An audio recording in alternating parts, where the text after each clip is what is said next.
Yeah.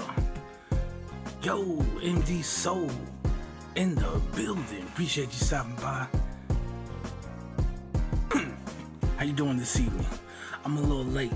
I didn't know they were trying to do the whole birthday thing for my brother.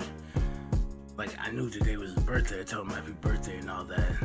But, yeah, we was singing a happy birthday and stuff. So I was like, oh, wait a minute. Let's do that.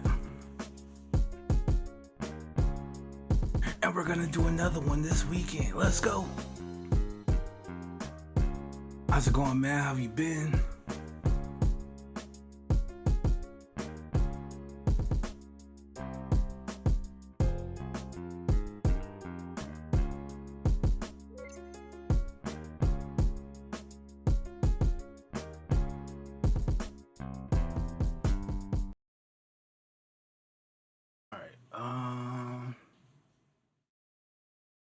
We can get something real quick here. Yeah, I'm trying to learn more. Trying to do my practice and stuff. It gets interesting. It's slow, but it's steady, and it gets interesting.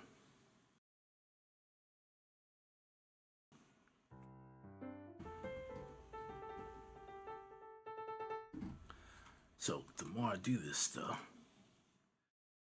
what can we do here?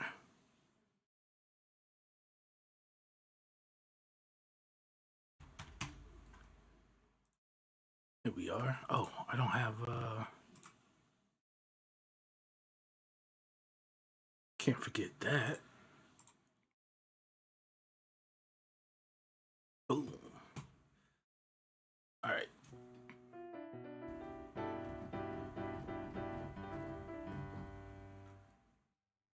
I'm a little low, but that's okay. But yeah, the more I work on this stuff, it gets interesting.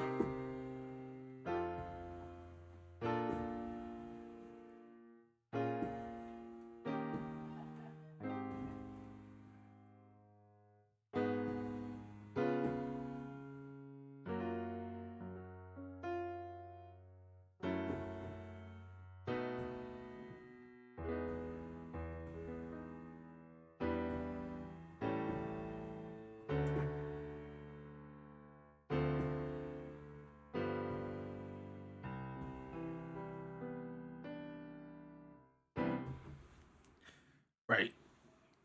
Still working on the second one until I get it memorized, but it's pretty much the same thing, but it's like the other half. Um,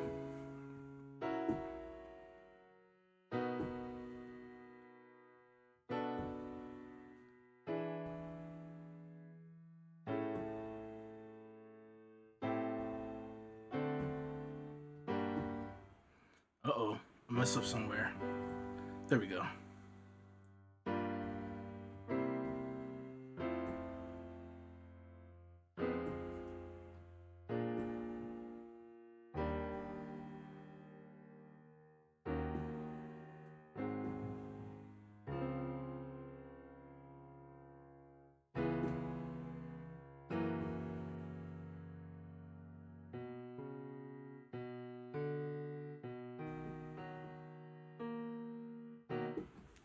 There we go.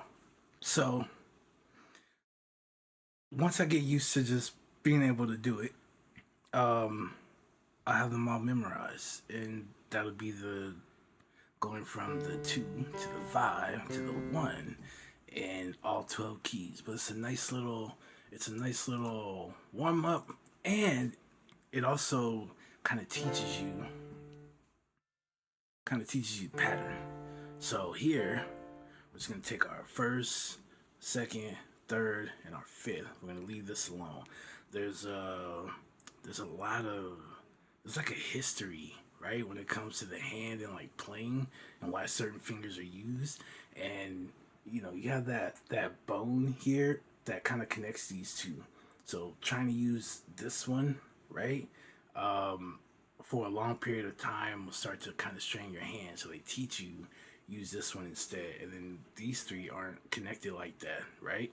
So you focus on this. Now, if there's like a note right next to it so that this finger doesn't have to do a lot of work, then fine, right? So you could like, right? And then use that finger for it, but you tend to like want to stay off of it, right? And play it like that. So, it's something I got to get used to because your pinky is not like the strongest tool in your kit, right? Um, but there's this interesting pattern when you get into it, right? And all I have to do is take these two fingers here and we just, right? But the pattern is there's a whole step, right? Then there's a half step going on here. Then the same thing, you're taking that whole step and the half step, right? So you can move in this way, right? And like this, we're pretty much playing the circle of fifths, right?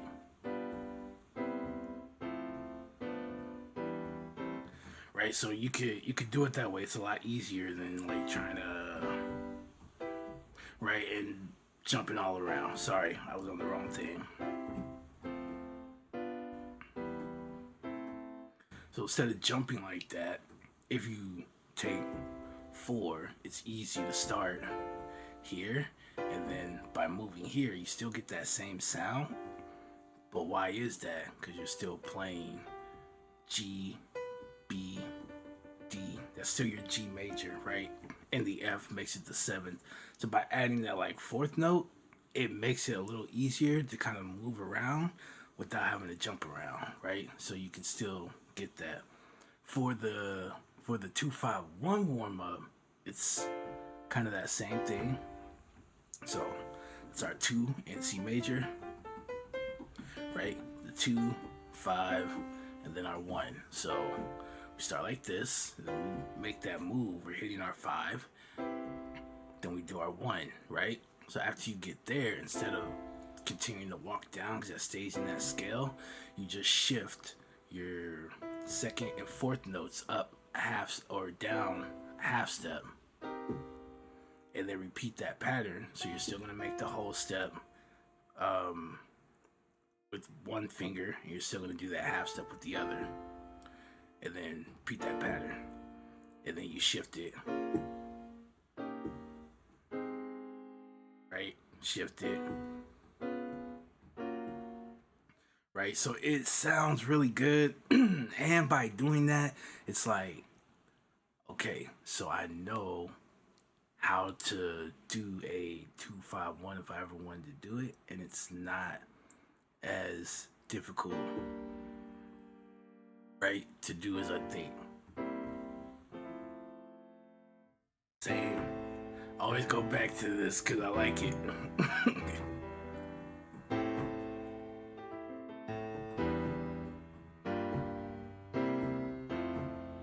Right? This is so simple, but it sounds so good. Right? But yeah, just doing more stuff, and my left hand is garbage. We gotta work on the strength in that. But eventually, what I'll be doing is I'll be more playing the chords from the left, right? Um, I'll be doing that, and then it leaves my right hand.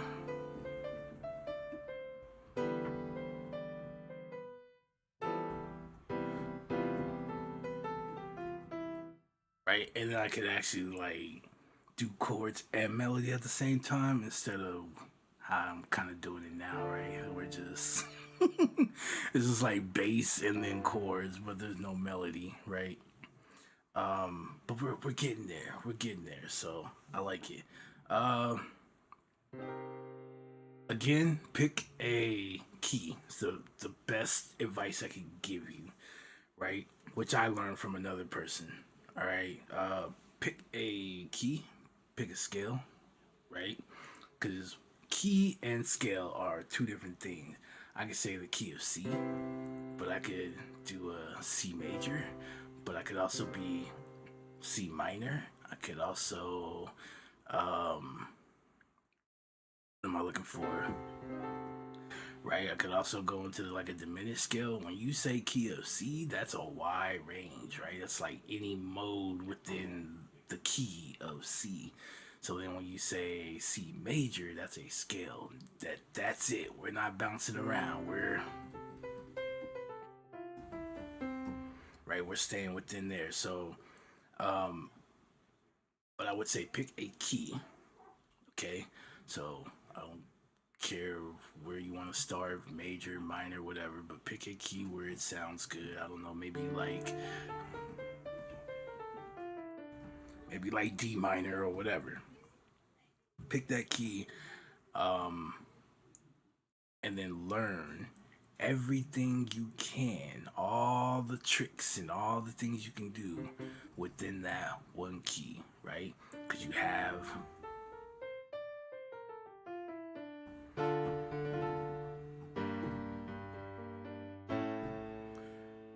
right? You have this, but you also have modes, so you could end up. So this is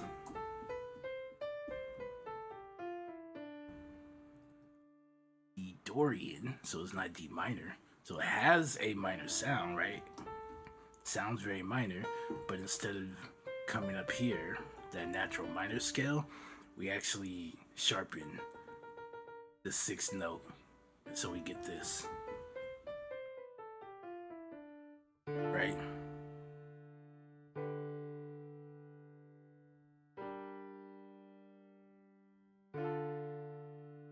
So now you got a completely different sound. So a lot of times with like guitars and things like that, they a lot of well, I won't say with guitars necessarily, but like rock and stuff like that, they're not playing all the time like a major or a minor. Sometimes they'll be in a Phrygian scale, so it sounds familiar, but there'll be some notes that aren't part of that minor or major scale, or they might do like a Mixolydian or something like that, right? And so that sound kind of stands out.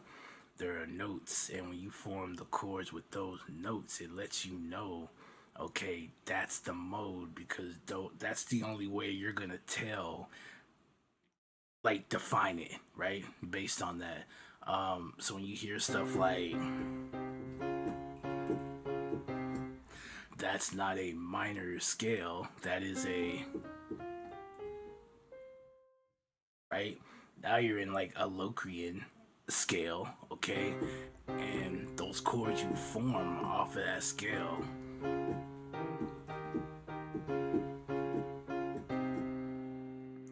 right? And you get some different colors, you get some different moods out of these modes. So pick a key, all right?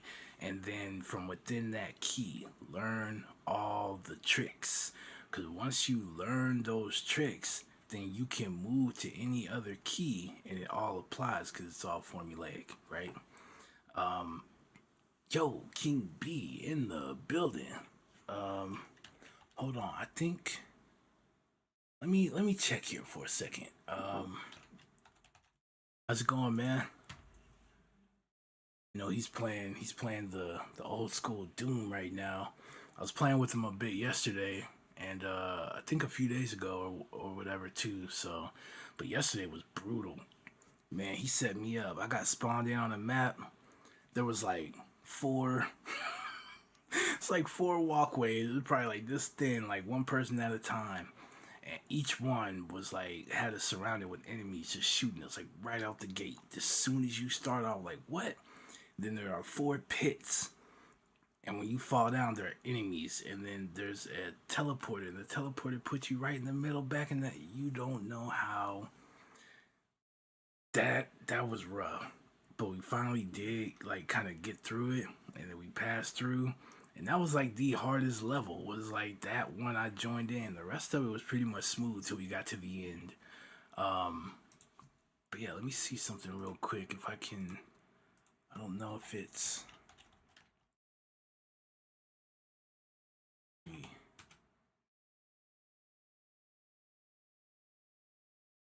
See, I don't think it's working, which is why I haven't been doing it.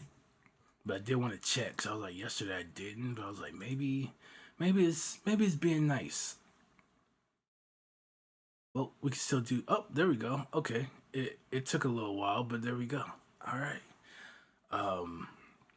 So yeah, pick a key, and then learn all the different things you can do in that key, and it'll all switch, right? So or it all transfers over because it's formulaic. So anything you do on a major key in C major, right?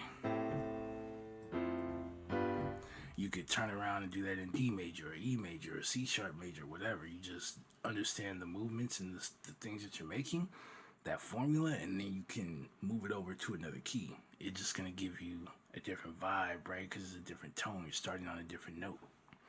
Um, what else was I gonna say? Oh, so one of the cooler things that I've noticed, and it this may already be out there, right? But a lot of times when you look up the formulas for like different modes and stuff, they're like, you know, so you're gonna play this note, and this note's flattened, or this note's sharpened, or whatever, right? And you're looking at this formula, and you're just kind of like, I can't remember all these, right? But you can. And let me see if I can. Oh, not that one. I was gonna give us that one. Um, okay.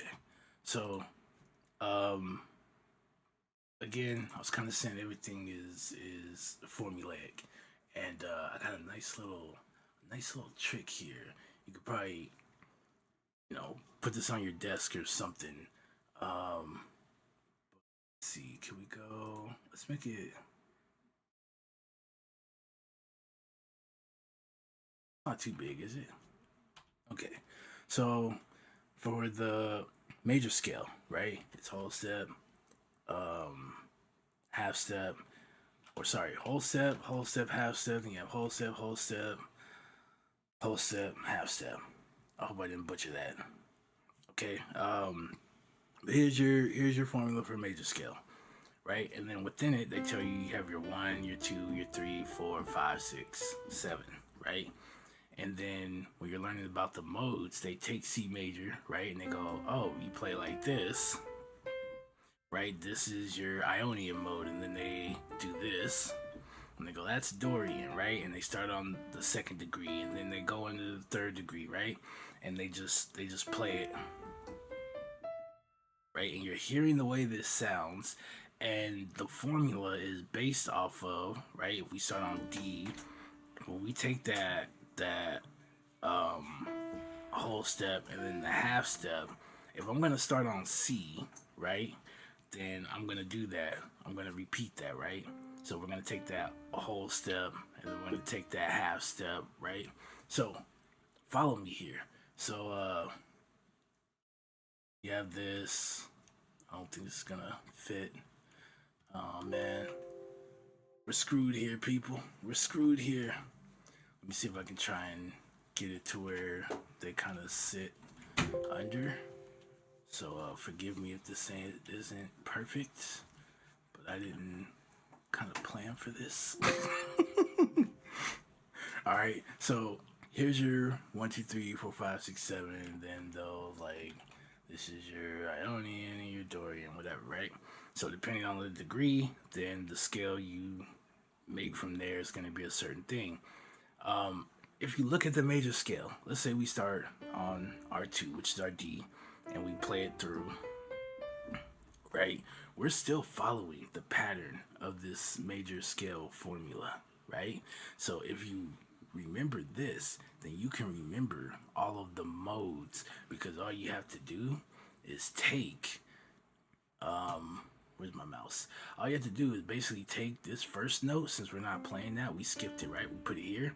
and put this at the end. And now you have whole step, half step, whole step, whole step, whole step, half step, whole step. That's going to give you the Dorian scale. You can go into Phrygian. That's the third note, right? Take the first two notes here and move it to the end. So when you start off, you'll go half step, then whole step, whole step, whole step, half step, whole step, whole step, half step, right? Like that's the Phrygian scale, right? So if you keep this in mind, right, you can pretty much form every one of the modes just by shifting everything over depending on where you're starting. Or just say, okay, I'm starting here on the fourth, so we're gonna do whole step,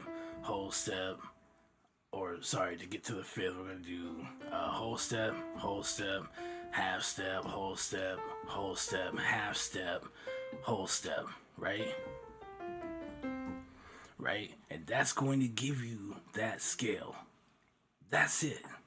That's it. So if you can remember this formula for a major scale, and then depending on whatever note you're going to start on, so even if you were in E major, okay, so E's are 1, we have F sharp is our 2, right? Or sorry, then we have our G sharp, excuse me, right, 2. Then we have our A is 3, B, right, and so on. We number them. And then if you wanted to play, right, whatever mode, take that number, and that's the first number, and then everything else fills in. And you may have to wrap around, right, a couple of notes. But take that formula, right, and now that becomes that mode in another key, right? So you can play with those. Then once you get that scale down, you know how to form chords in scales, right? It's every other note within that scale. So then you'll start filling out the chords for it. And then once you have those chords, you can play around with the arrangement of those chords. And then that is going to give you the sound of whatever you're in, right? So those notes that didn't exist in the major scale, right, when you switch modes, you can now or minor, right, because if you're major and minor, it's like a distinct sound with that we know, right?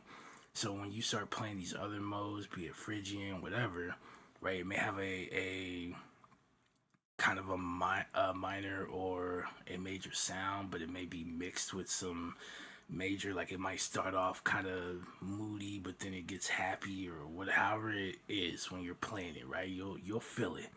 But you can start to look at the chords that don't really exist in that kind of exist between them, and you can start to use them, right? So again, if you're in that C minor,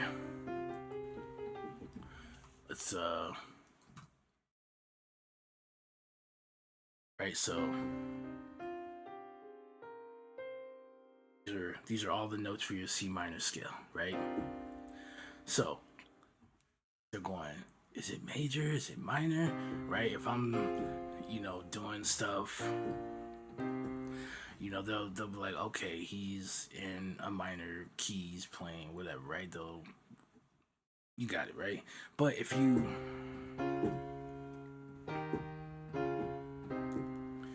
right now, that doesn't sound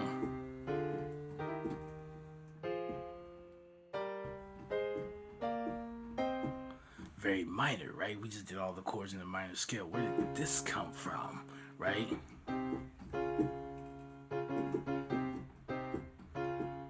Okay, there are certain chords that will let you know that it's not, that it's definitely another mode, because it doesn't exist in any of the other modes except for that, right? So as soon as I hear a beat start off like that, I don't care, it could be a trap beat, right? I know they just went and used the Locrian scale, right? Because you're not gonna get these two chords right here together, or or even those three, you're not gonna get those to sound like that and it sound really good unless you're in that mode. Because those are the chords in it. You can walk through it and be like, okay, that's the sound, right? Like I said, a lot of rock and stuff like that, they tend to use other modes. That's why it'll start off, you'll be like, okay, I know that. I played that chord. And you're like, so what is this? And you're trying to repeat it on here and you're going, so is it E minor? Because it's kind of, but it's got this other note right here. And it'd be another mode. But that chord, right, defines that mode because you're not going to find it in the natural minor or in the Ionian, right, in the major scale. But it sounds familiar. Some of the notes sound familiar, and then that chord or that note that's hit breaks out of it.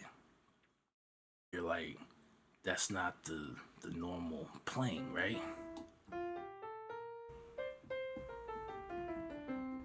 Right? You're like, that's not the normal. So you're like, what is that? And you can have a chord formed off of that, right?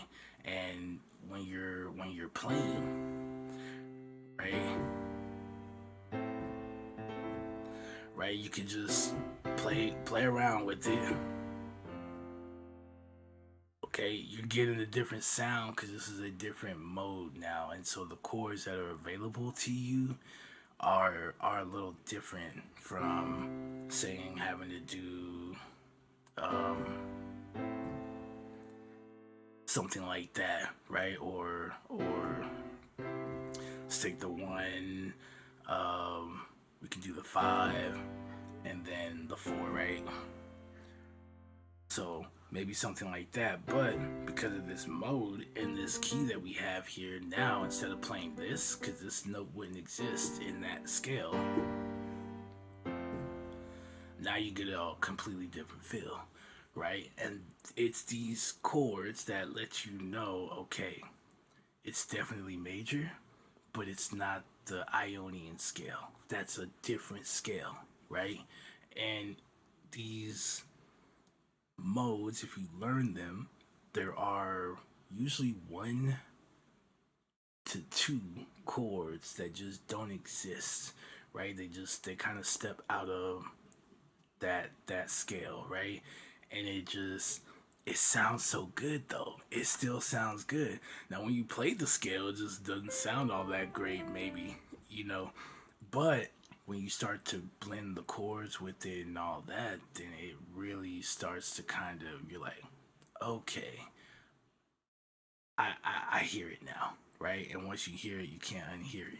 And so you can go and listen to music and you're like, maybe not at first, right? You're still beginning, but you hear it and you go, okay, in major, it would go from, but I'm not hearing that, I'm hearing, right? And your mind will automatically go, okay, that's not the normal major, right? That's not the Ionian that most people are familiar with. That's, you know, X mode, Y mode, whatever, right? And you're good to go. So when you start learning those different things, it'll start helping you when you are uh, creating, right? So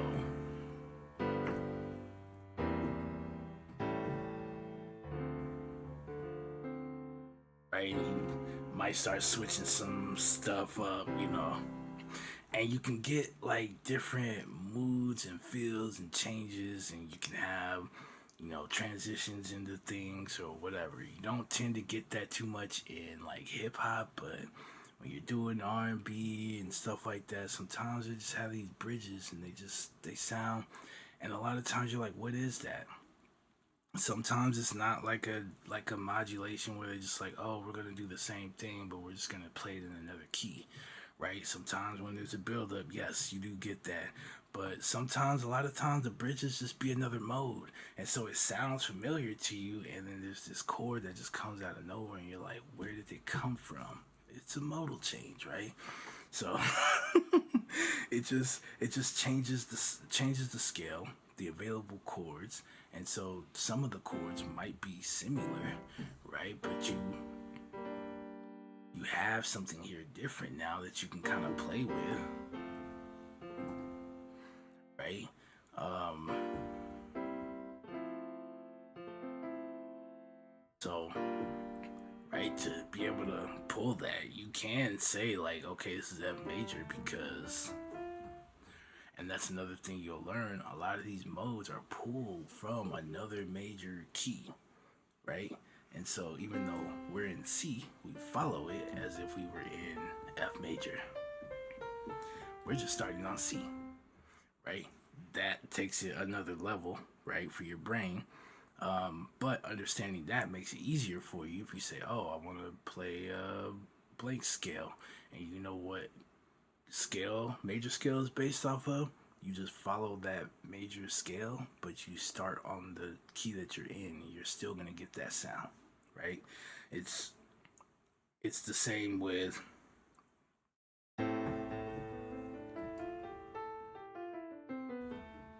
right. So here's your major.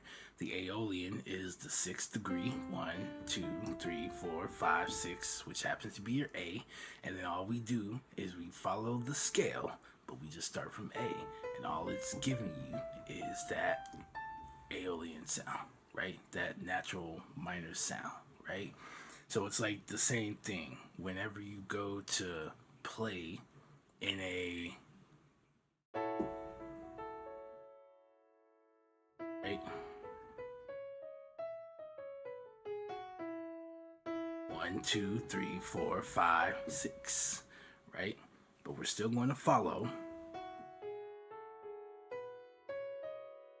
this pattern, okay? So all we're doing now, here's our sixth note. Let's start here and follow that pattern.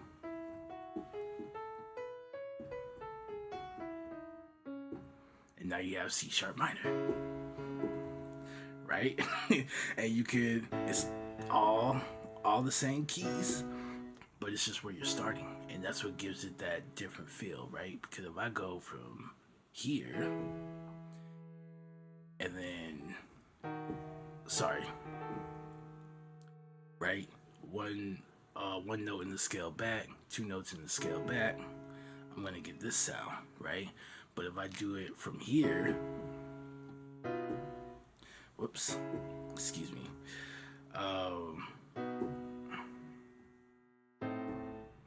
sorry, I'm just butchering this stuff up today. It's the same. So you might call in a minor key, you'll call this a 6, 7, and then this is your 1, right?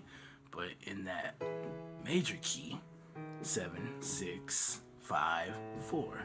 This is actually a 4, 5, 6, right? And not a 6, 7, 1. But it's just where you started, that's home, that becomes the 1 now, and then the chords you form off of it, right? All right, enough breaking your brain. So, but yeah, if you can remember the major scale, the formula for a major scale, and then mark, because there's 7 notes in the major minor scale, there's 7 notes in the Phrygian, Lydian, Mixolydian, it doesn't matter, right? Wherever you're gonna start in a major key or with that scale, whichever mode you're looking for, start with that degree from there and then form the pattern. It'll actually show you how to create it, and you don't have to look and go, okay, it's this, but a flat 3, and like try and run through. Like, you have a formula you can follow, right? So you can write it down. You could write all 7 of them down actually, just off of that one if you want to, so you don't have to like think about it every time.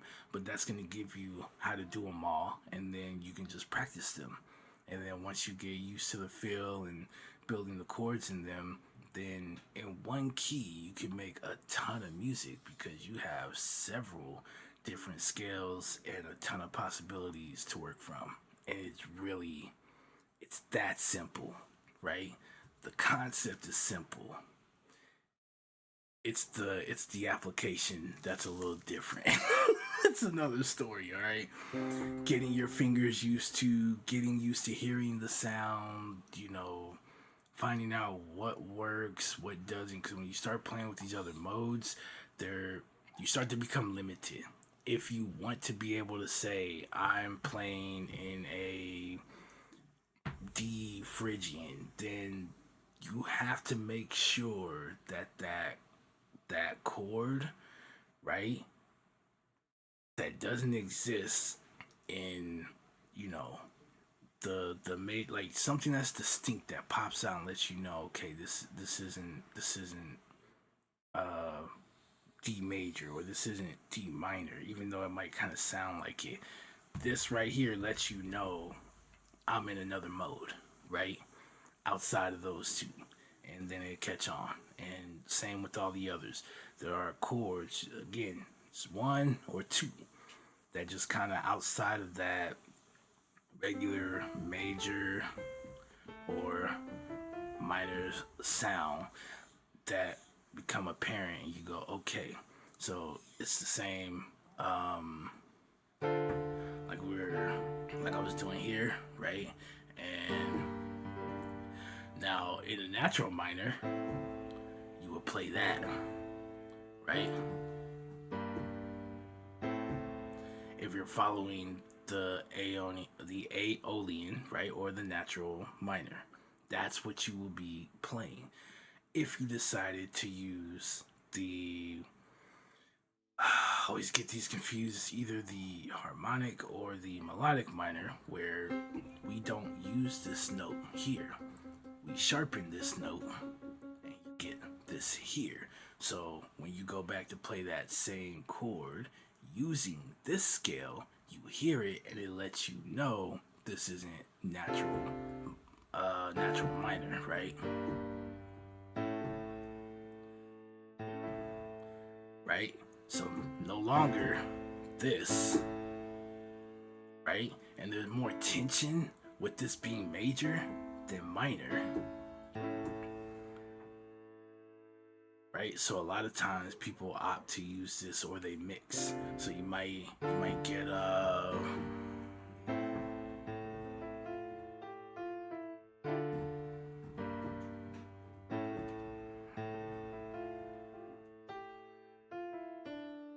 right? So you might get a mixture where, okay, at this time it played, when this chord played, this was actually the chord from the natural minor, but the next time this came around, they changed, because I can tell, because this note don't exist in the natural minor. They changed and they use this instead of this, right? And they went back, or you can do it this way if you want to. Okay, boom, and now you're back to D. So learning these things are cool because you could always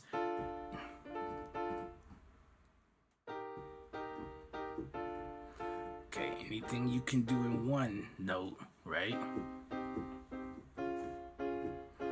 We take those same movements and you can apply it. And all it's going to do is, no matter the key that you're starting from, right, or the scale that you're using, it's just going to have a different feel to it, but it's going to sound very similar, right? Because you're starting on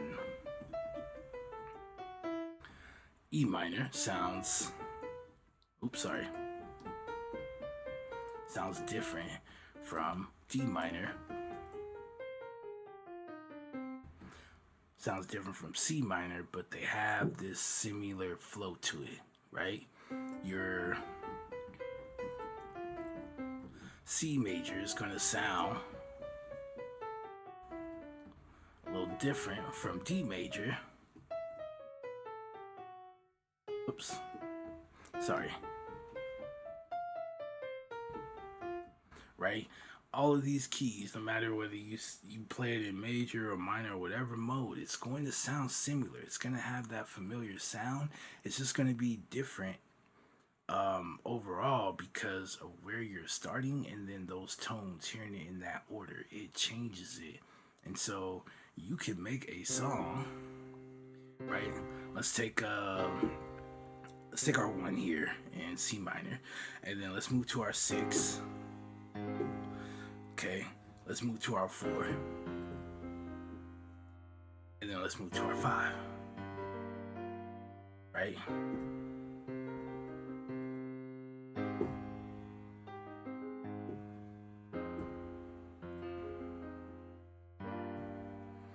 Right? We can then shift this if you want, right? So you can go into E minor. Okay, so now we're getting a completely different feel here. And then we're gonna go to our 6, right? Which is 7, 6. Okay, and then we're gonna form. Then we went to our 4, right? And then to our 5. It's the same, you carry it with you.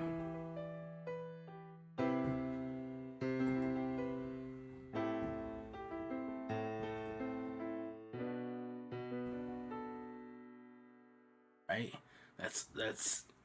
That's it. So once you get the basics down, this is how I'm gonna form the scale. Make sure right number. This is my 1, 2, 3, 4, 5, 6, 7. Okay, there's a ton of inspiration on the internet. You could say, what are some popular like minor chord progressions, or what are some popular major chord progressions, or what are some emotional chord progressions or something, and they'll start popping out the Roman numerals. And since you numbered them, which they will be numbered by Roman numerals, you can now start to take this and say, oh, so if I play 1, I play 5, 6, and then 4, right? And you don't have to always play up or always play down. You can mix them, right? So you can go down to our 5, we can go up to our 6, then we can go down to our 4, right? You don't have to always go one way. Just listen to it. What sounds good to you, right? There's about 5 million, right, songs that you can think of right now. Doesn't matter how you play it, right?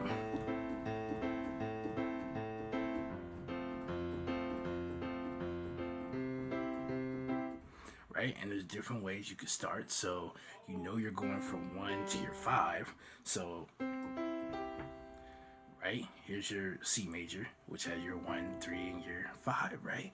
So how about we just invert this and put our G, our 5, down here. Because it still contains the notes C, E, and G, it's still considered C major. We're just starting with our G instead of the root note, which is C, right? So long as I play the root C in the bass, it's still considered C major. And now, when I go to my G, all I have to do is move them, because the major chord for, or the chord for G major is what? G, B, and D, right? Okay, none of these notes are in A minor, which is A, C, and E, but it's really easy to get to because I only have to shift over one note. Then I have to make a small leap, but not too big of a leap, and I can get here, right? And so if I practice that,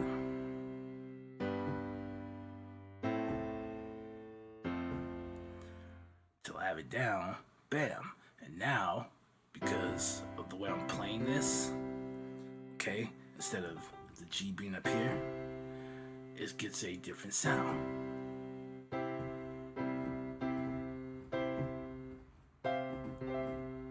Right?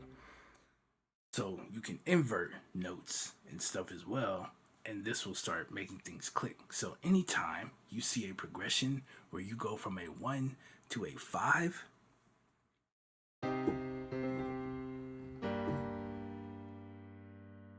start on the 5. Because you know all you gotta do is move 2 fingers over to get to your 5. You start getting used to this, right?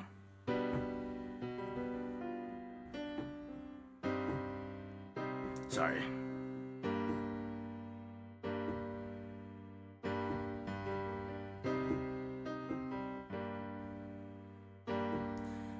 gets easier. You don't have to go right and like trying to do this and like constantly jumping, because the chances of you messing up, right, are a little bit greater. It's a little more work, but this makes it really simple. And I can look at you while I'm doing this because I'm only doing a little bit of work, right? And you get used to that stuff. Same thing again, moving from here, and you want to move here, right? So from your 1 to your 4, you could play this in its root position, and then look at this, right? Common, right? Common note between the two of them. So what do?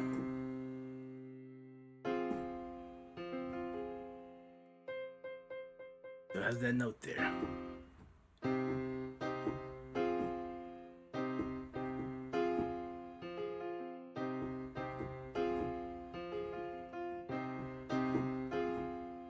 Right? Small movements now, instead of bigger movements. I want to play this, and then I want to play this. See how big that leap is? Going all the way from here and shifting, going all the way down here. Or get the last 2 notes here, shift them down an octave. What's it gonna give you?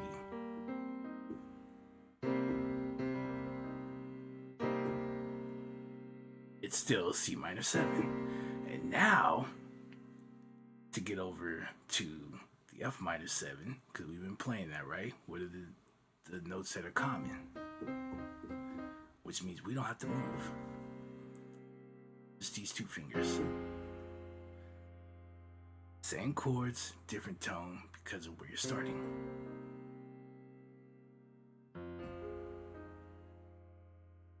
Right?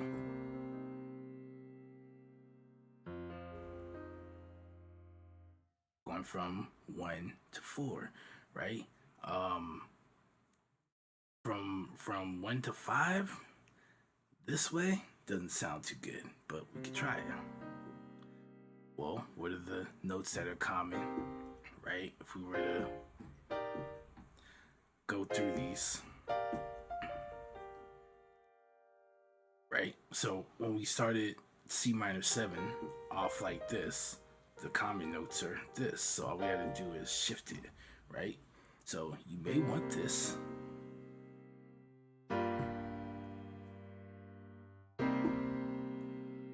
Right? It's easier to do now to get from 1 to 5, right?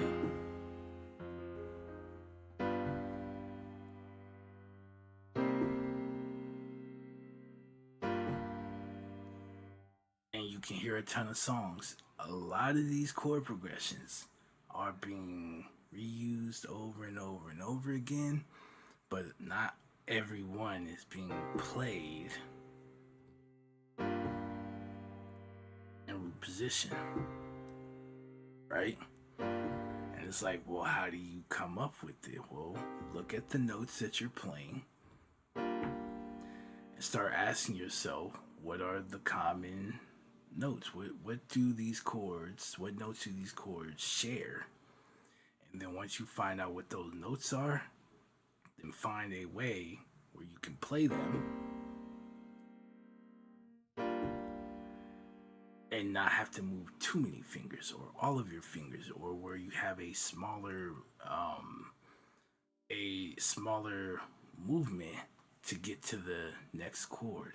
And so now you don't have to do this and then come down here and then back up here and you're going, this is too hard, right? if you actually look at this, right? So let me hold this here, and then you look at, right, this. Well, we can definitely tell when I go to push this note right here is not in our second chord over here, but the rest of the notes are, right? So will it sound good? We can try and find out, right? So we can play and then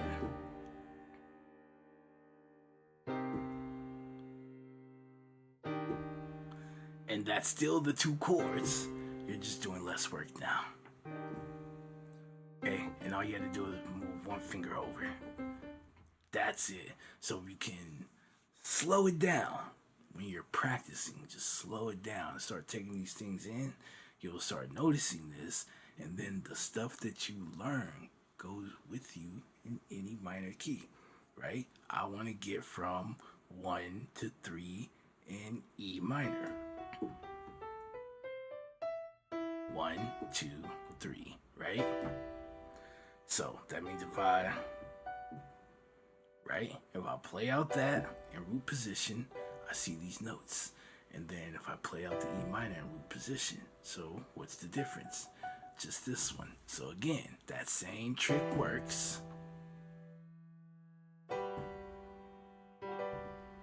Right? That same trick works. So that's why I was saying again,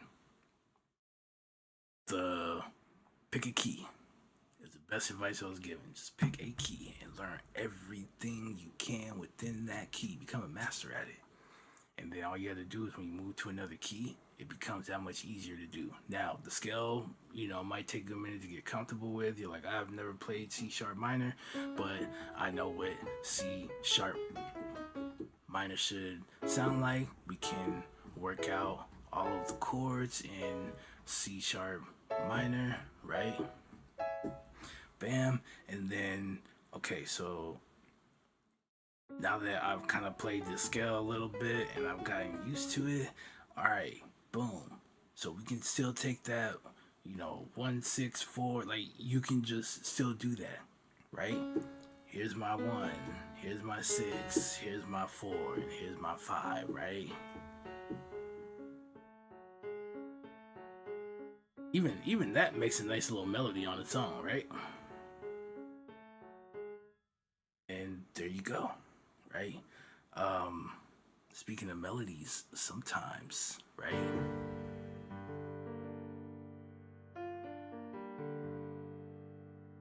Sometimes your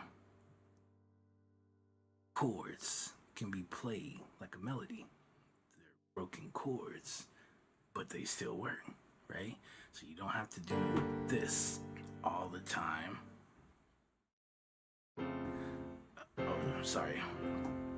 To be considered a chord.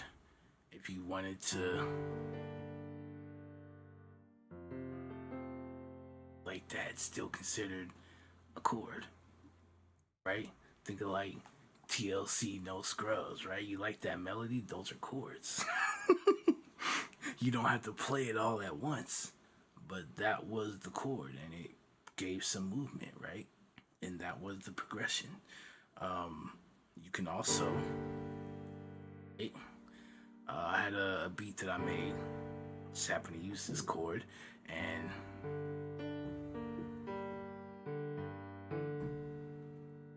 it's the chord. I never left.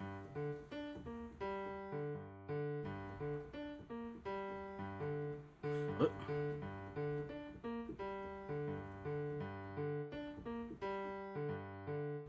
So sometimes your melody can come from a chord, just break it up and play. And I didn't play it straightforward like this. I started here, and then I started up here.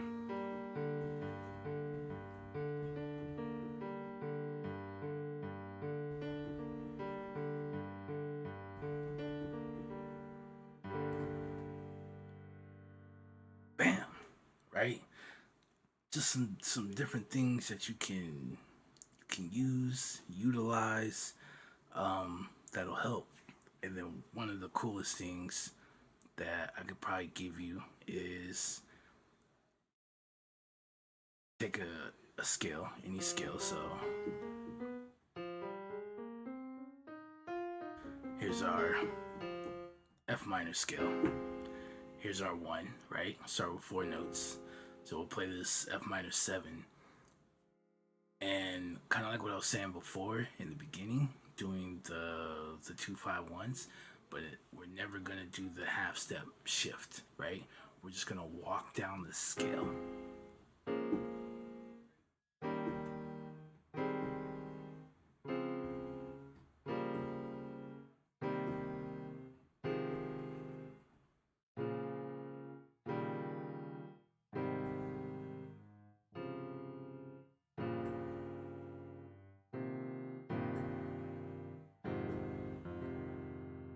Right? And it's starting to get a little muddy because all these notes are being played together with these lower frequencies. But you can definitely have a melody just walking down.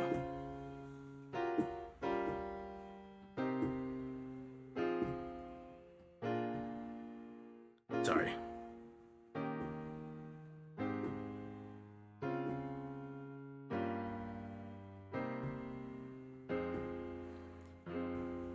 Right? And it's just that pattern. Same thing what we were doing back here, right? But in this case, because we were doing circle of fifths, right? Right? Or you could say you're just going down the D Dorian mode, right? Because the D Dorian scale is all the white notes from D to D. But if we were to take that minor scale,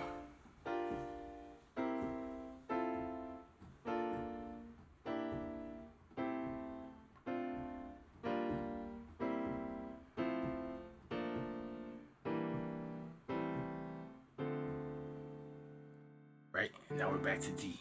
And so just making these short movements, sometimes you might hear something.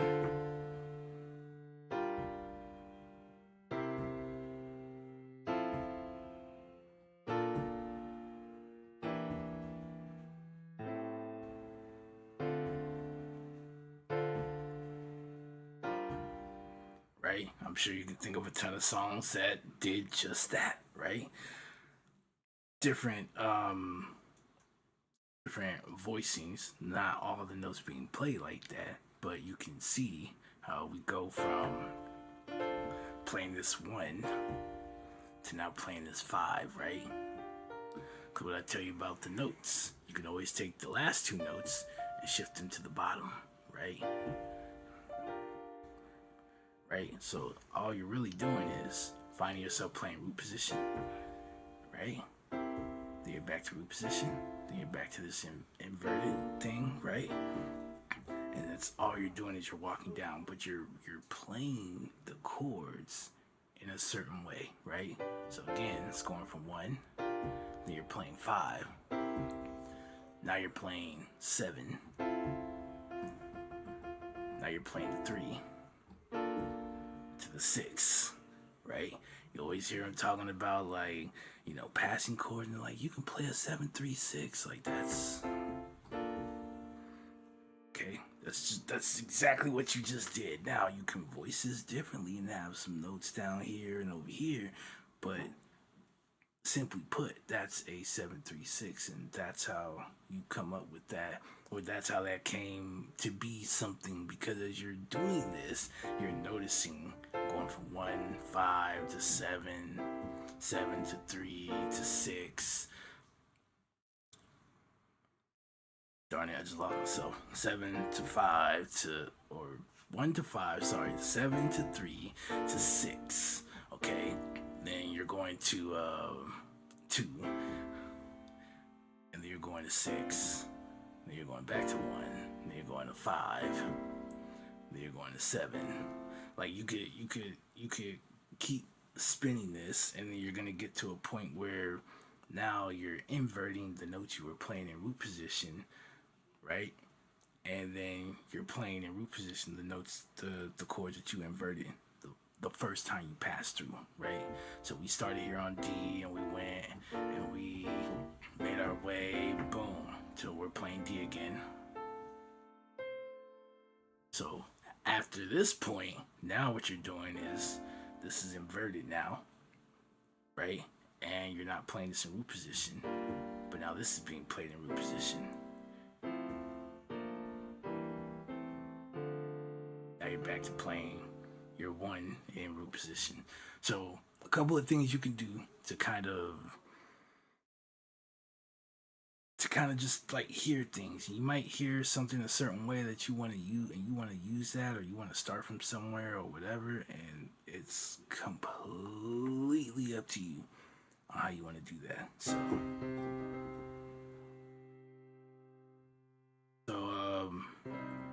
see if we can.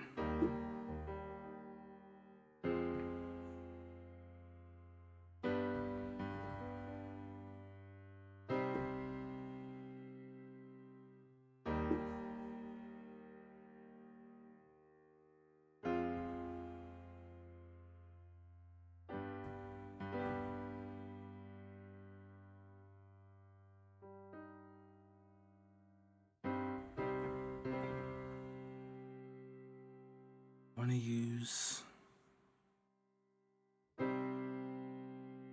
I wonder.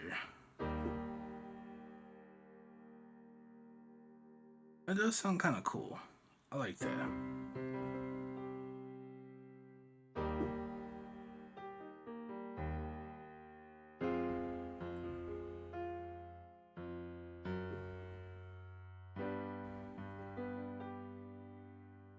That just a note that I'm using to pass to get to this, which sounds kind of cool. And you could also do it here if we wanted to.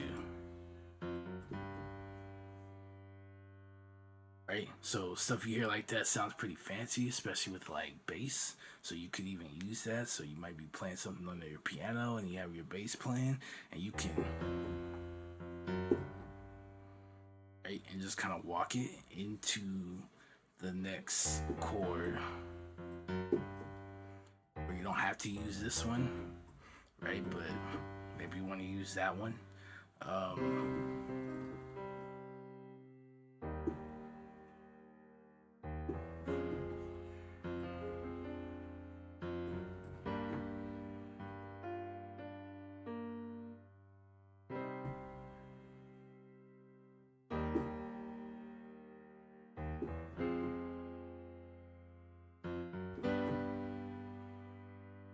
Right? So there's different things that you can do, and I think I'm gonna.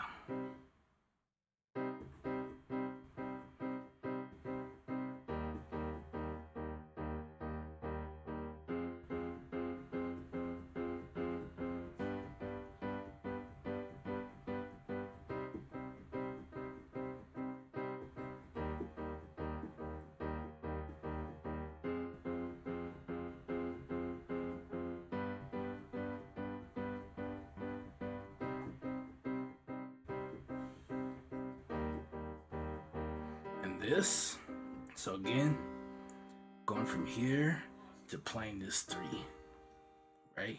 So if we're 1, 3, so we have 2 notes that are in common here, right? Playing from here allows us to still play that note, right? And this is the only note that we're not playing when we go to shift over, right? Because these 2 are playing notes that are familiar, right? Looks like a nice little chord extension too, almost, minus this, right? But since we're already on 2 of the notes, there's only 1 note that we're missing. That's why my finger is shifting, but I'm playing from 1, and then you see my bass note is going to the 3.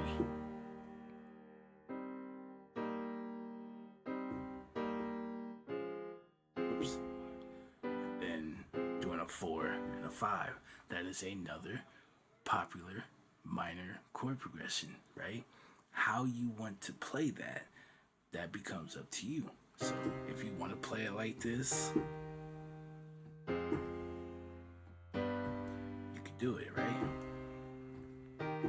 Maybe you just want to ascend up, or, right? However you're going to do it, whatever that you're hearing in your head as you're playing it that sounds good, go with it. To me, starting like this, right, keeps the notes closer together And so it kind of keeps the vibe there. We're not jumping and it's getting too high up the octaves or too low, right? It's just right here, everything is just, sorry, we're all just right here. So it keeps everything, and then the bass is just doing the bass, right? So even if I did jump down here, that's fine, because this is kind of carrying, right? This is just kind of supporting, so.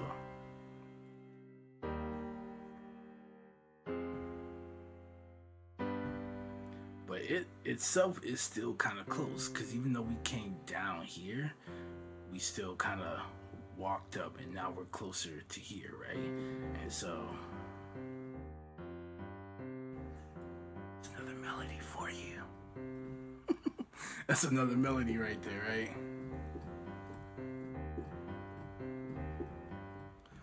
And the more you get used to this kind of stuff, the more you'll start understanding like other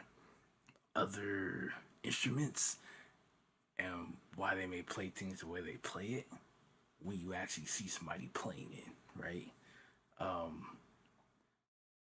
always say too, like with guitars, right? Whenever I'm playing them, I'll usually do like a 5-to-1 or like a 1-to-5, because it's usually what they're gonna do, right?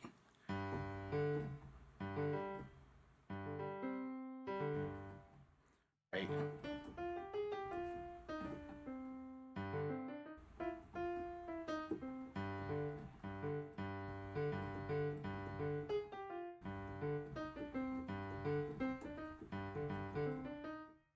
Right? And I'm not saying there aren't other notes. I'm just showing you they tend to start and do stuff like that. Even if it's just like short spurts, it's usually like 5-1s, because that tension going from that, right? You hear that tension and it wants to go back here, right? So guitars usually it works. It works like a charm, right? And then whatever you want to do from there, if you want to, right, or whatever.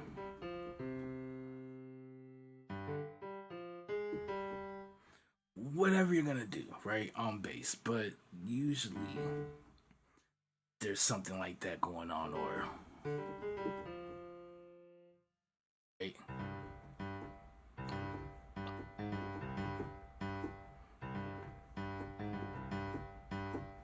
There's something that it's just the way that it is. It just sounds really good. So.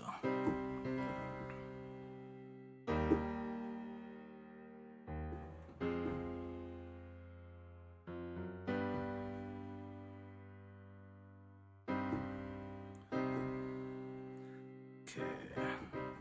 So we want to do.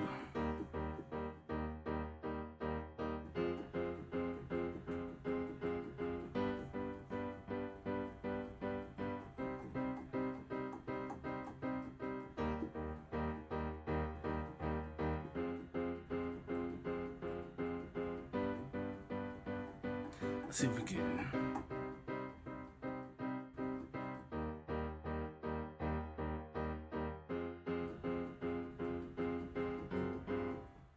Ah.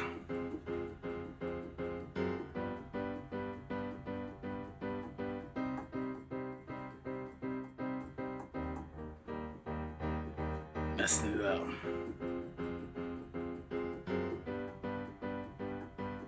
Right? So you can then start maybe trying to fill in stuff or whatever. But I personally leave that for the bass and let the bass just kind of, let it have some shine too, right? So.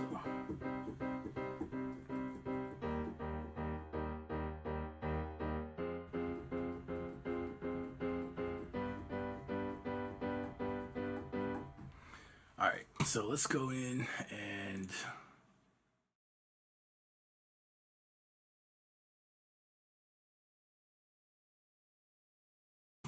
boom. Here we are. Metronome.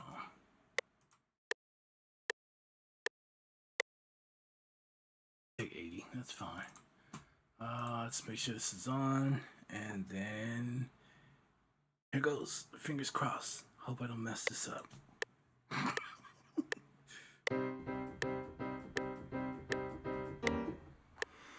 Shh. I always get scared with the metronome.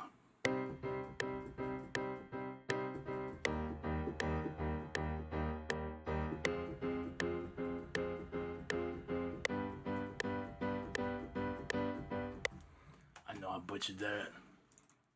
That's okay. Maybe that saved us.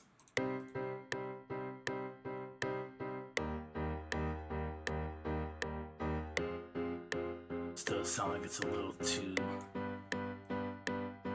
So what I want to do is, why is this so much lower?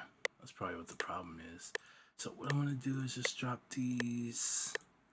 Maybe it won't be so overpowering.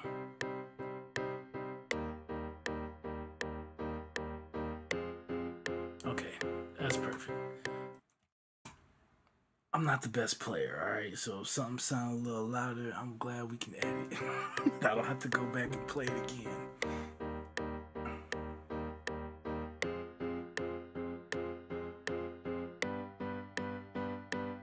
Alright, and then, so what I'm gonna do, because this looks like a bot played it, right? We're gonna select it all, and then I'm going to go to Alt S. And you might be like, "Oh, we're not trying to do that." Yeah, I don't want it to be too strong, right? We don't want. Yeah, we can't play it while I'm like this. Darn it! I thought we could. Okay, there we go. I don't want this, but let's just do it to where it still sounds like it's playing together, but clearly we can see it's not playing together. Okay. When we play, we don't. Every note's not being pressed at the exact same time. I don't care what you think you're doing, it's not. Nor is it being pushed at the exact same velocity, right? Which is why I encourage people, if you're not gonna go in here and spend the time to adjust velocity and make it sound more human, you need to get you a keyboard. It's time for you to get a velocity sensitive, right? A keyboard with weighted keys or semi-weighted keys. Because when I do that, it's not all at the same velocity. That would sound terrible. Every note sounding. And then they get mad when somebody sits on a YouTube video and says, "Well, the electronic producers, they're making music, but it just doesn't sound like the real thing." You're going, right? But listen to them. That sounds so much better than everything all at the same velocity. It does not sound human at all or natural, unless you're just angry. It's just you just, you just want to be mad all the time, right? But even here, you can see all the notes are not playing at the same velocity. I was not pushing all of these keys as I was playing it as good as it sounded at the same velocity, right? But there, boom. Just so there's some separation between when those notes are played. Okay, it doesn't matter if don't rack your brain that much and be like, well, let's play this one first this time and this one off a little. Don't even, just as long as they're spaced out, okay? And it feels like it's kind of got a little breadth and a little separation. That's it. That's all we're looking for.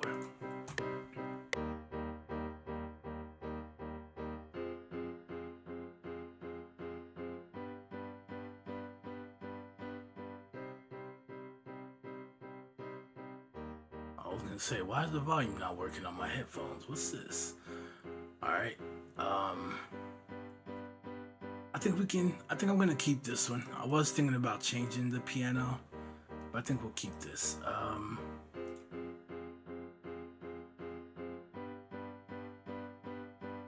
Let's go with that. I like that one. And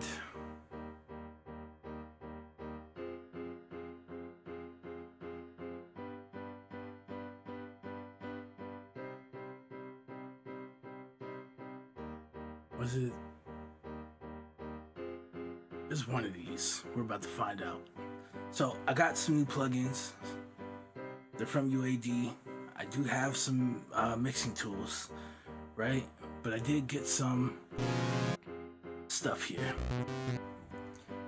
And I haven't yet fully gone through. You can see where I like favorited some sounds and stuff, but I haven't really.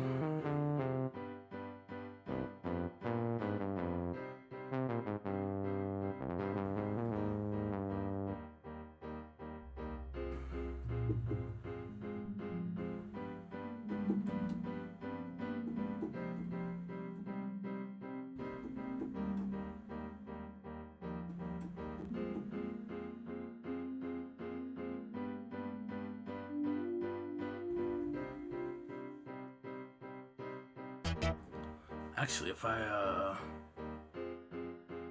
here, right? Okay.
Ah, there we go.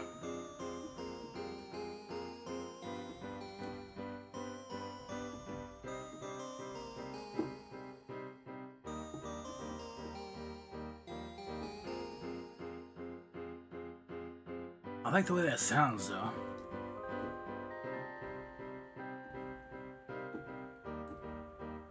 Oh, I can hear that.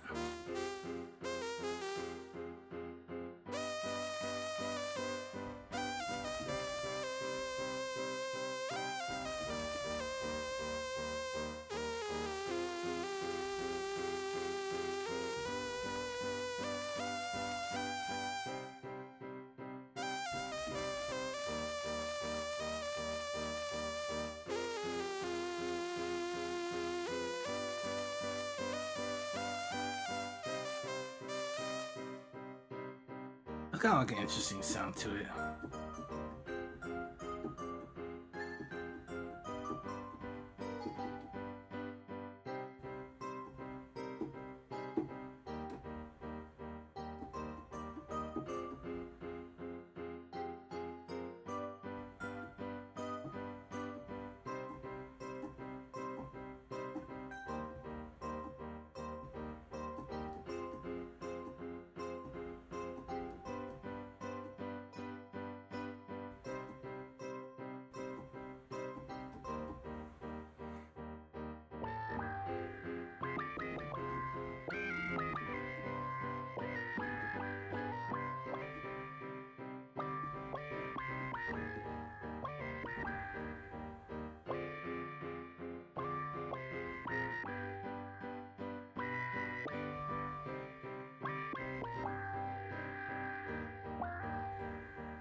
Let's try. Hold on.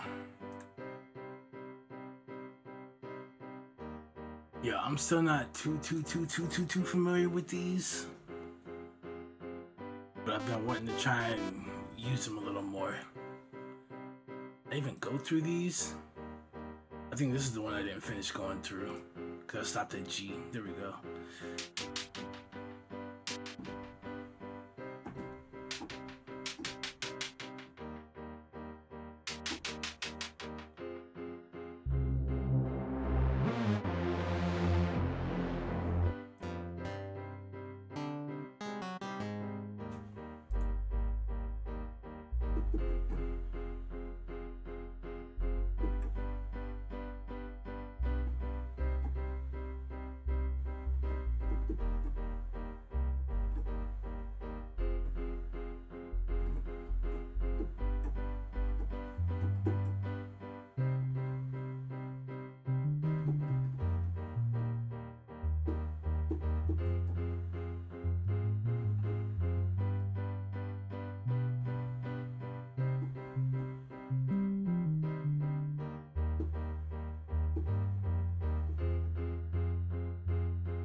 That's like a nice little.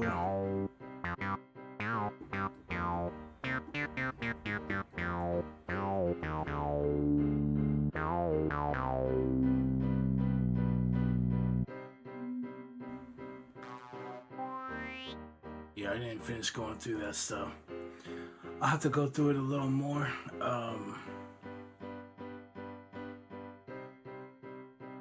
Actually, could we do that? And let's.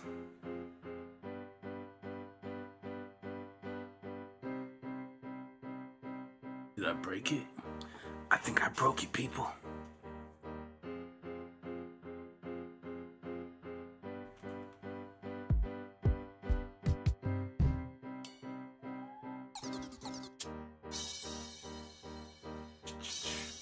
Oh, well, definitely. We're not going to talk about machine yet. It is here. It's fully functioning. I'm not ready to use this thing just yet.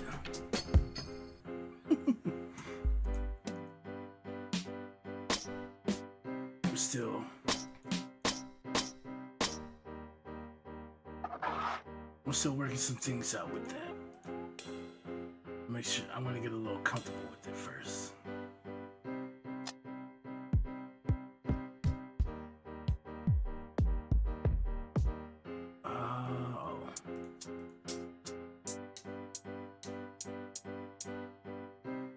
But what I have been doing in the meantime is I've been taking the WAV files from those kits and I've been moving them over here.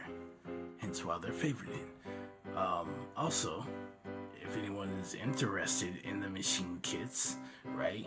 And usually on the sites, like, you need to have a machine. No, you don't. Alright? You buy them, you use the little software, right, to install the kits and all that, and then it'll make a folder. It will put that folder on your computer, navigate to it, and inside of groups, I believe it is.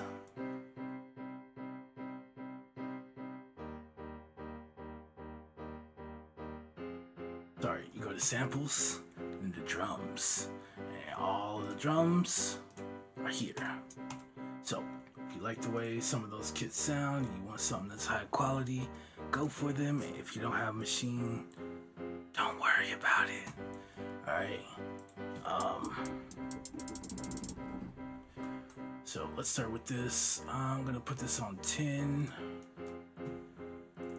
Let's just get something really simple going here.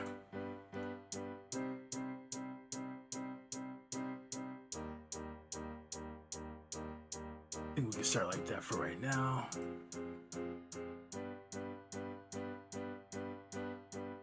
I'll show you guys something a little later. Let's see, it was the wrong sound.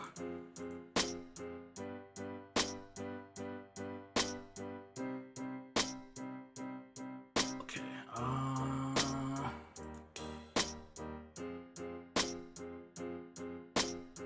would like to put an open hat there, but it's okay. Or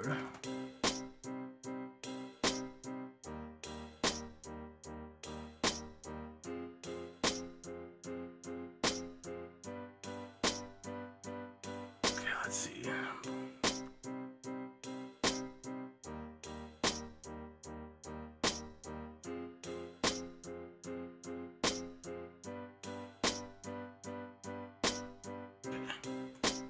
Switch back over here.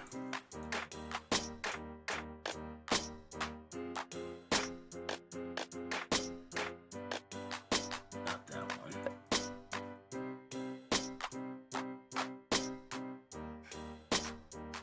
Kind of feel ashamed. I should have more claps picked out, but I don't.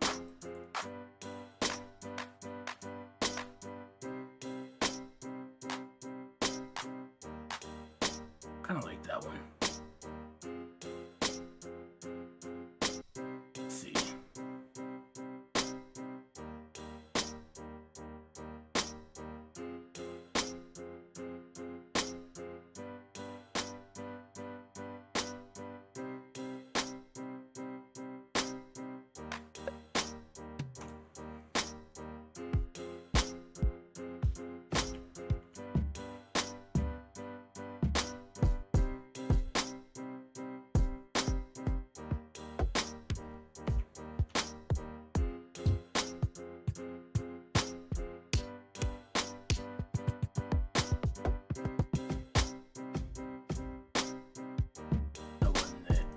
This one, let's take that one.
Thought of something. Let's go. What I'm gonna do is I'm about to add it.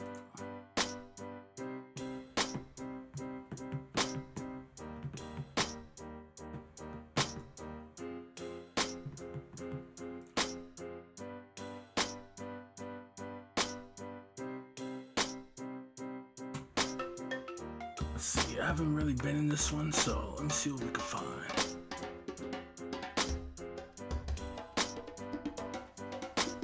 I've been in the Middle East one more than.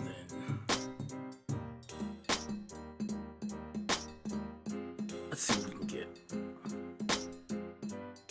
Okay, so what I like about this is I have the individual sound, but also have like pre-made, they're like presets. So I have like loops, and then I have the one shots, and then we have like different flams. Some actually might be a different kit, but some you can just hold down the note and it'll just keep going.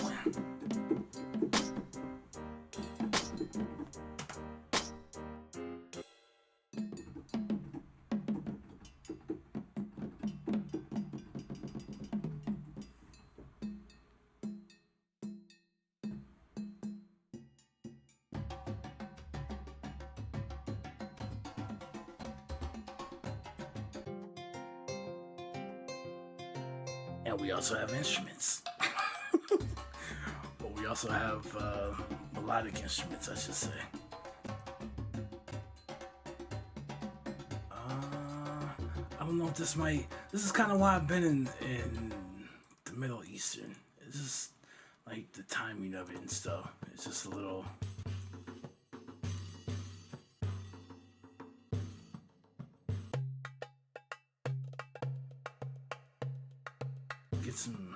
Get some different stuff here, right?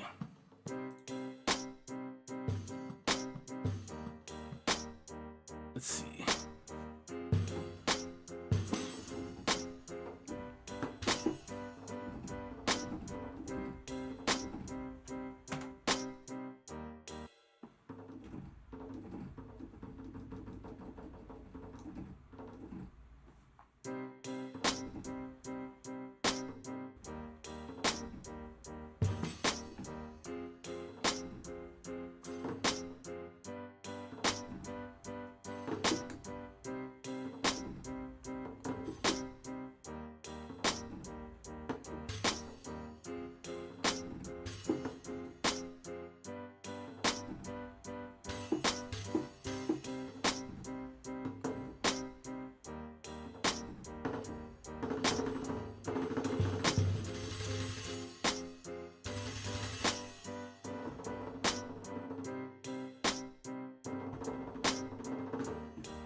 I actually like that.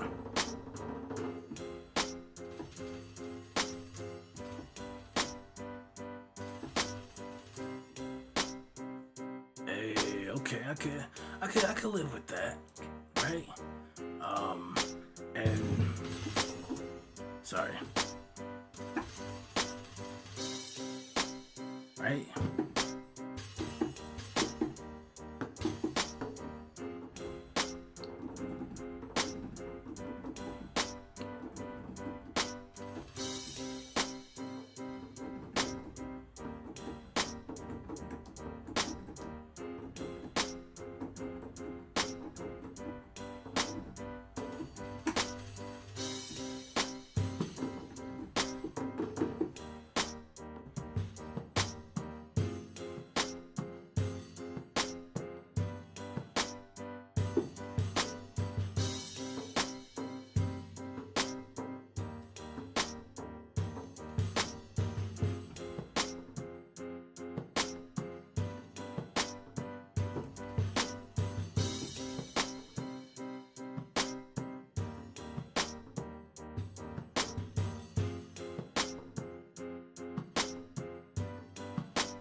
It's a little too busy.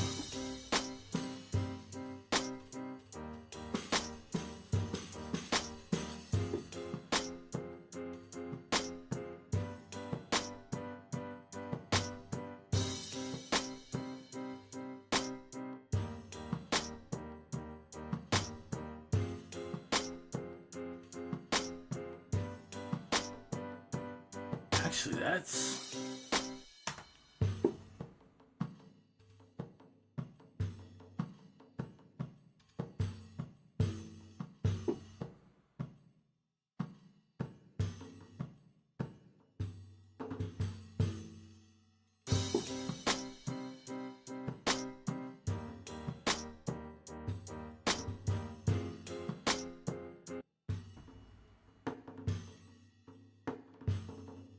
That might be a little too busy.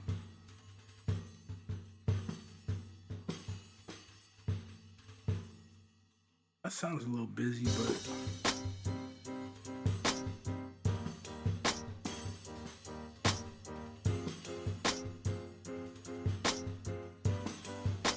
that's a little too busy.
That's kind of cool.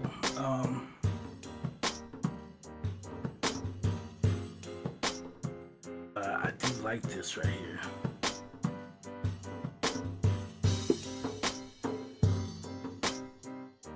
There's that, and then there's what was it? There's another one.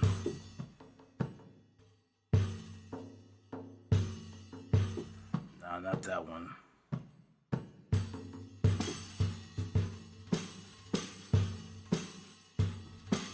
Did we pass it? Was it not the...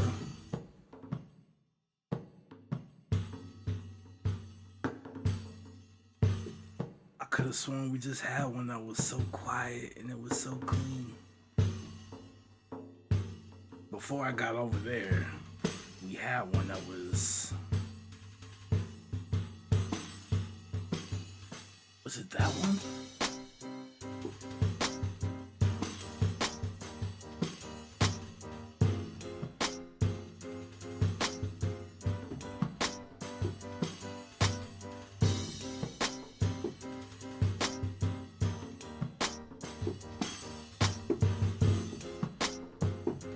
I'm trying to mix them together.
Why not? Okay, so let's put this on 2. And at least once I record this, it should be more accurate. Alright, so go and showtime.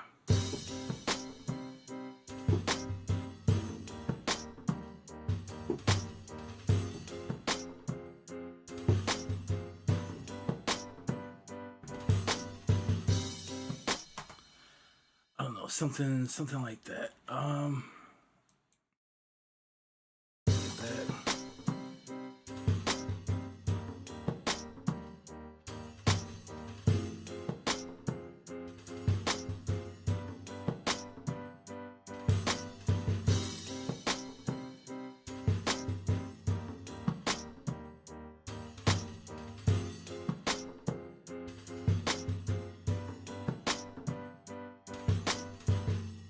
Was that the... That was...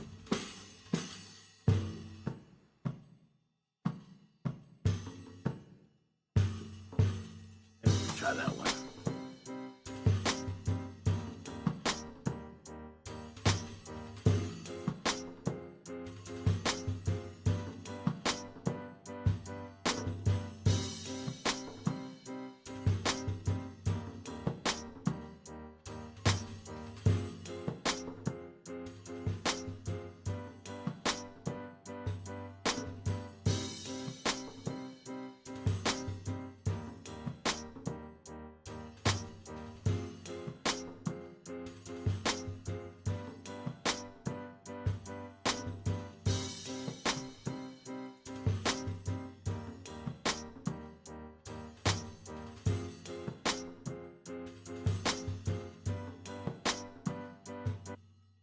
I kind of like how that works. Now the part at the end, I don't know. Maybe we can switch it. Um, but one thing I could say about these, which is really good, is even though these are different loops, right? That I'm playing.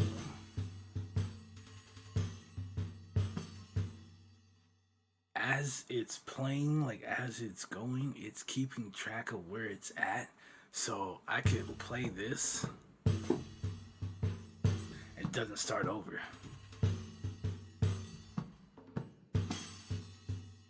Oops. Sorry.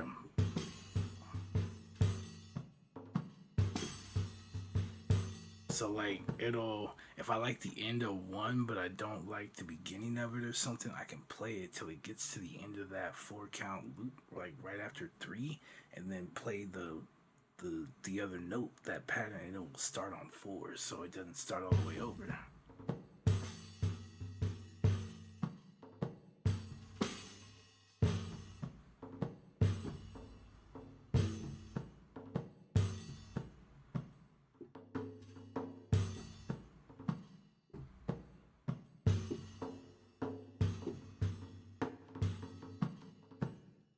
So that's kind of cool. It's always keeping count. Now if I stop and then do it, yeah, it'll start over like after a certain period. But if I'm just like trying to change from one key to another, like real close together, it'll remember the count and it'll just switch and continue.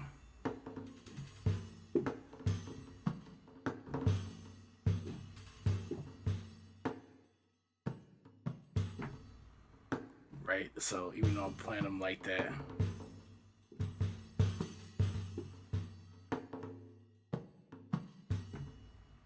so this one starts off like this, right? And it has that pause in that second half. So if I play this,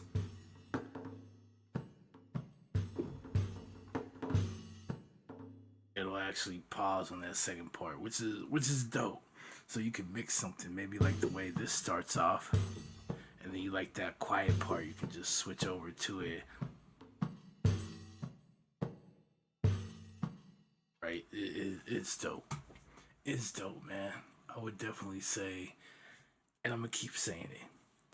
Those of you who let people scare you away from completing, you don't deserve it anyway. You don't deserve it anyway.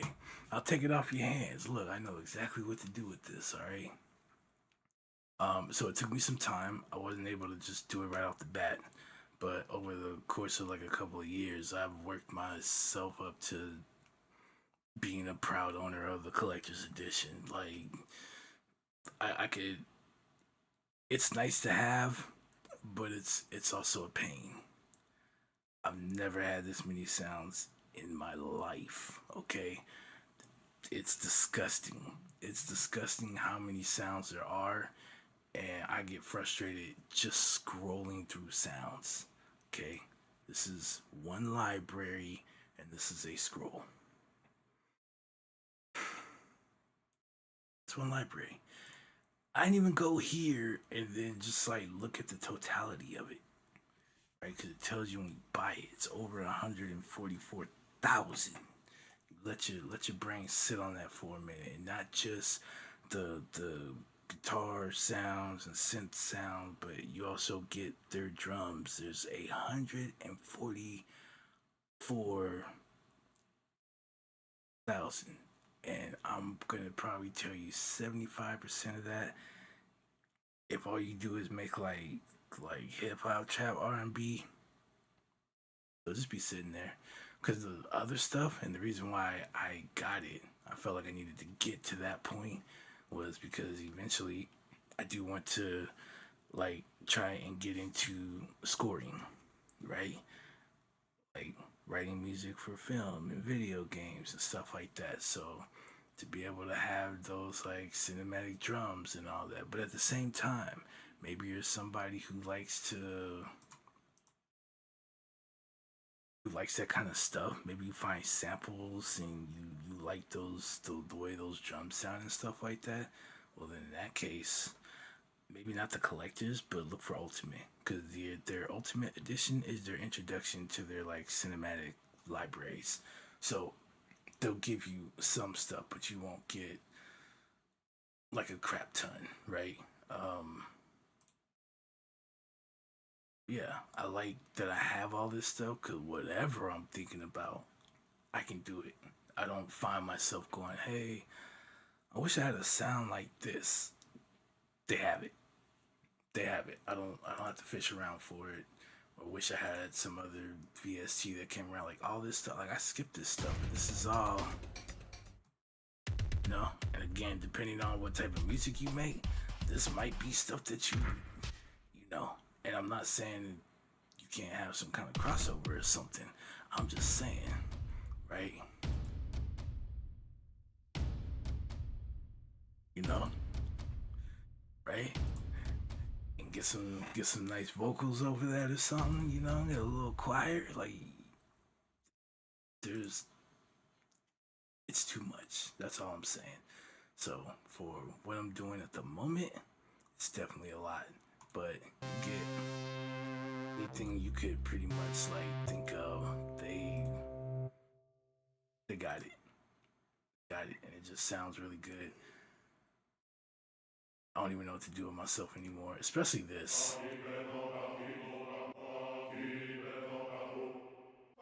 You got from the tenor to the soprano, all right, and then these are presets that once it's open, you can go in here and you can actually adjust the phrasing, the articulations. You can switch between sequence or like note or like key, where every key will basically trigger a phrase, and then you use key switches to do that. Or you can have it in sequence where it'll play out a sequence of phrases. You could even just put one in the sequence, and then everything you hit's pretty much going to be that. So if you just want an ah or whatever, you can just throw that in there, and you can go for it. There are light versions which don't have as many voices, and then you have the not light version, right, of each phrasing. But again, if you just don't need a lot of voices, you can pick a light one and then change the phrasing once you get in there, the articulations and all that stuff as well. And then whatever note you play, it sings in that note. So you can get creative with how you're doing that. Oh, I didn't really mean to open it. I'm sorry. There we go. Let's play this. Sorry.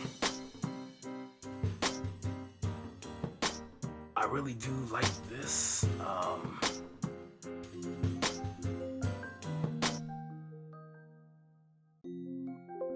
It's just about finding a rhythm that you like, really.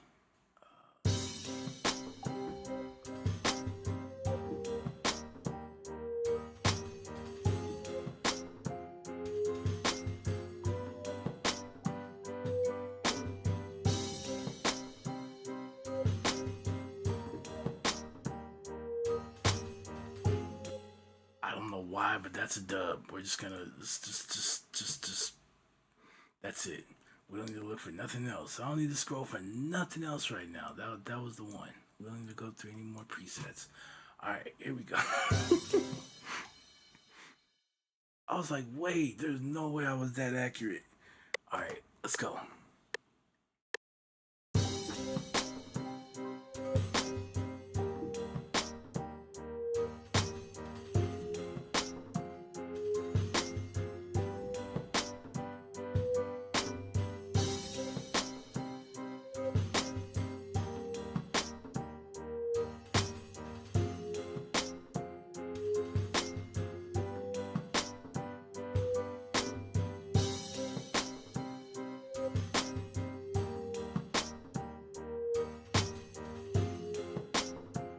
Let's just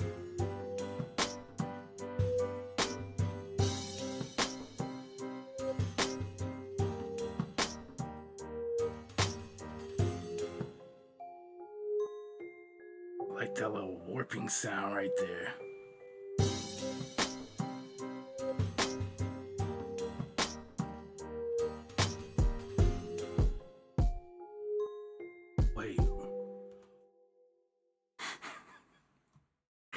What did I do?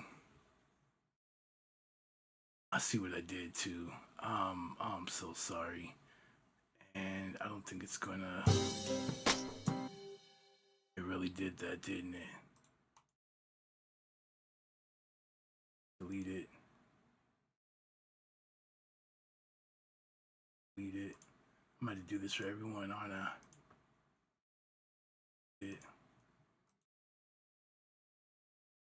I'm so sorry. The whole time it was recorded, I was sitting there doing solo and all that. So it went into automation.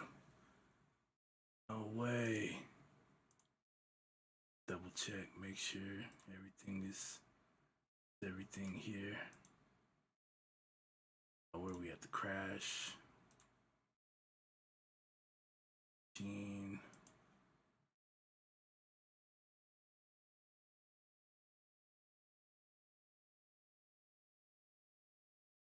I did not mean to do that.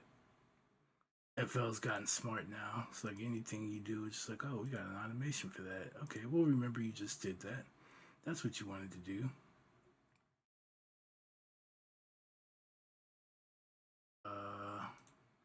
That's actually safe, and that's actually safe. So.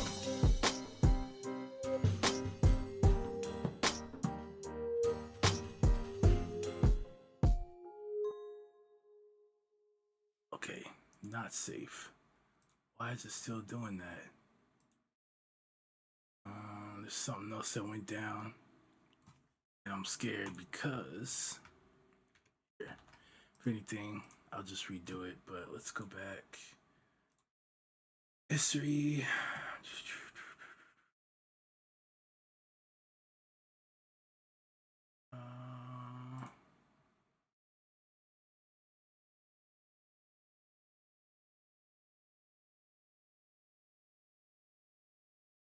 That might still.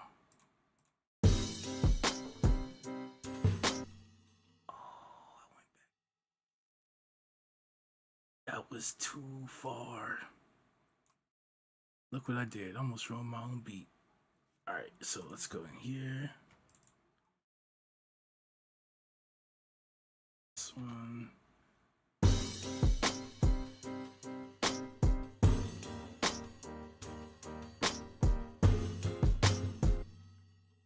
Oh, I did go back too far. Way too far. We don't even have the mallet thing up. It's a good thing I hit favorite on that bad boy. Y'all see what I just did? It happens.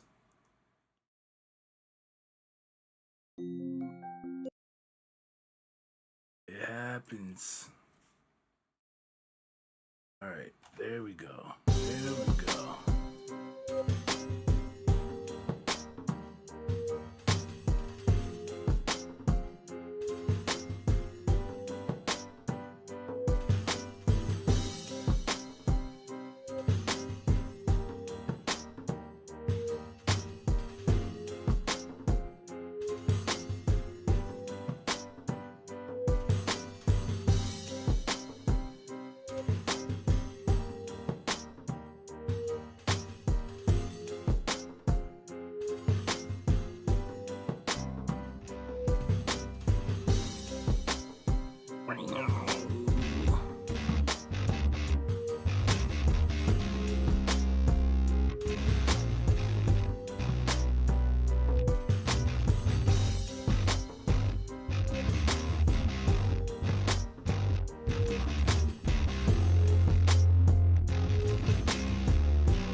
I'll keep playing it like that.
I do like this one though.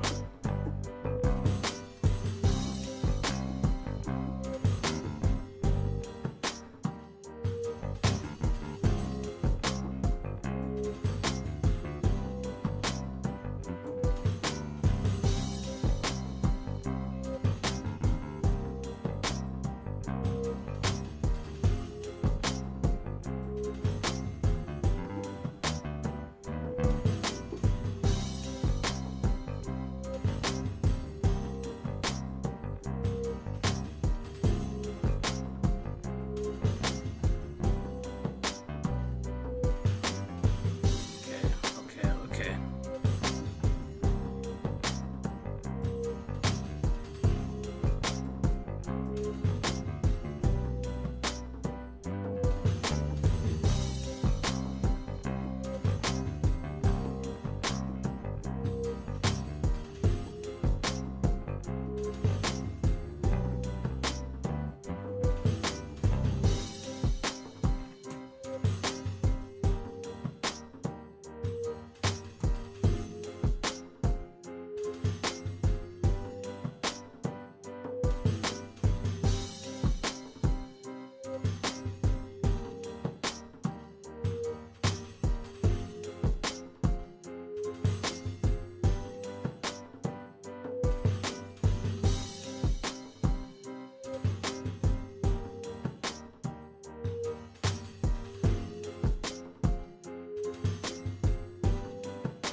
Got you.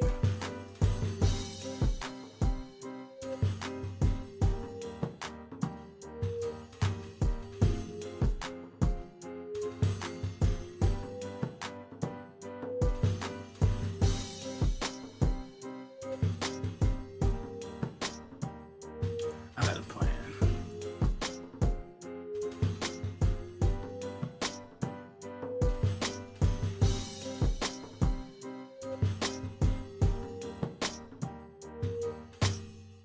I think what I'm gonna do is just layer the claps. It's got a bit more width to it, and then I'll probably do some panning on them to get them off of the center of the snare. And I think that'll do it.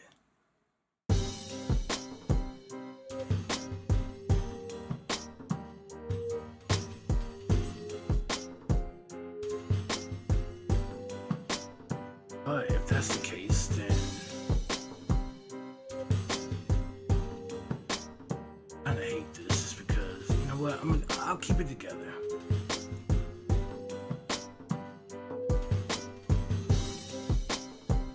I'll keep it together, that's fine.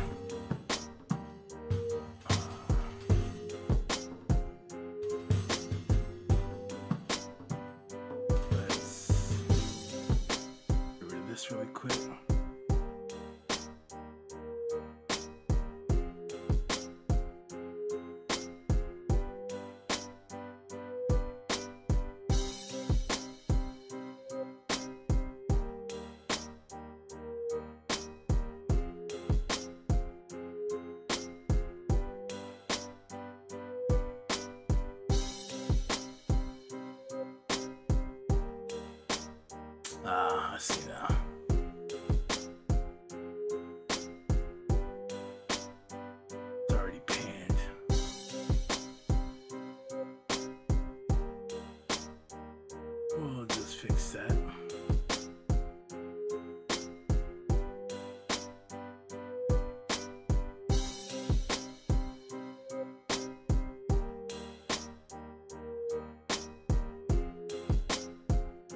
which is, hold on.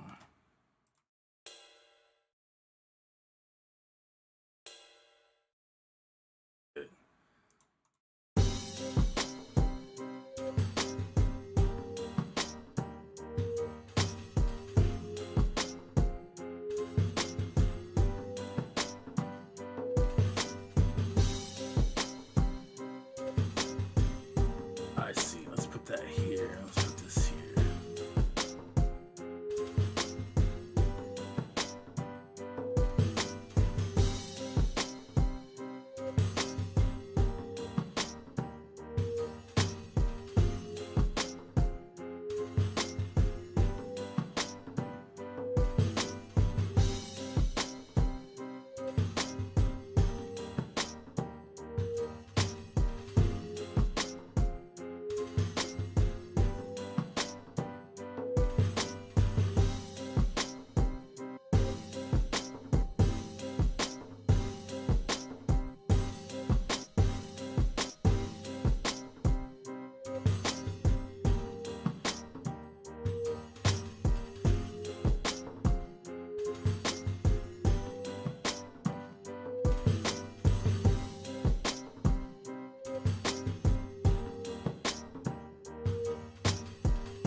We didn't use this, did we?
I'm like, I like that melody, but this sound is garbage, but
y'all about to see a whole body shake in a second. Let me stop, alright? Let's see. So we didn't use that one, but maybe there's a nice sound we could layer over top. So I'm gonna leave it there. This is the percussion, right? So see what I could do is let's put that here.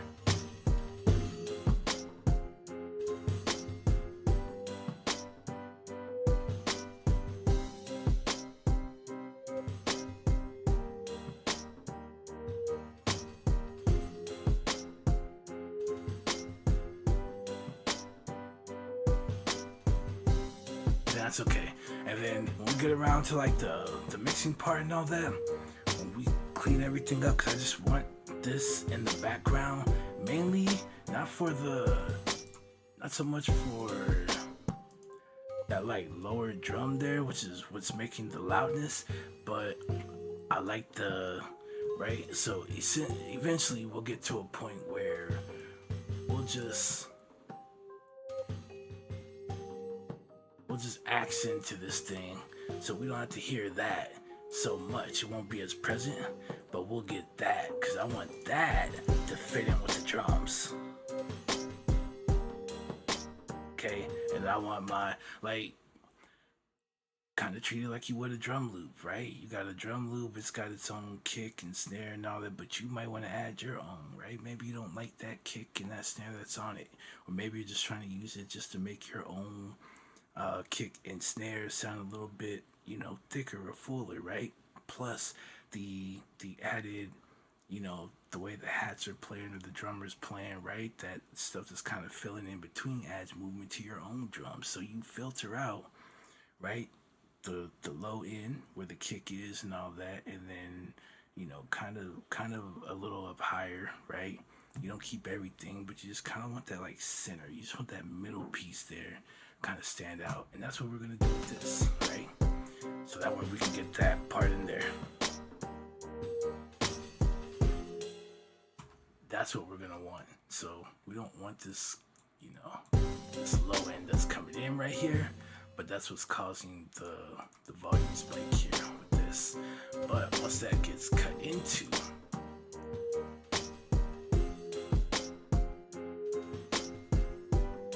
right now it won't be as much. Then I can actually turn that up to where I want to, and we'll be able to hear that other stuff a little bit better, right? It's gonna be nice, trust me. Trust me.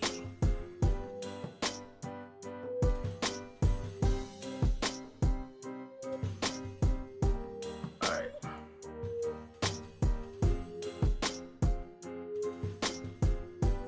And let's set this on 23.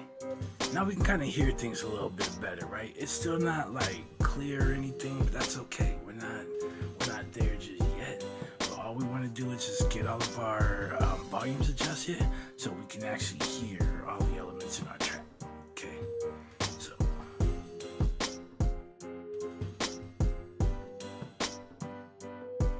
now with this,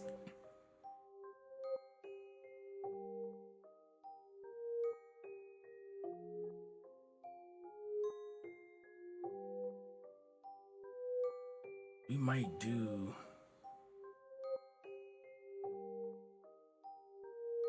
if I can't, let's see.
I think it's this one, right?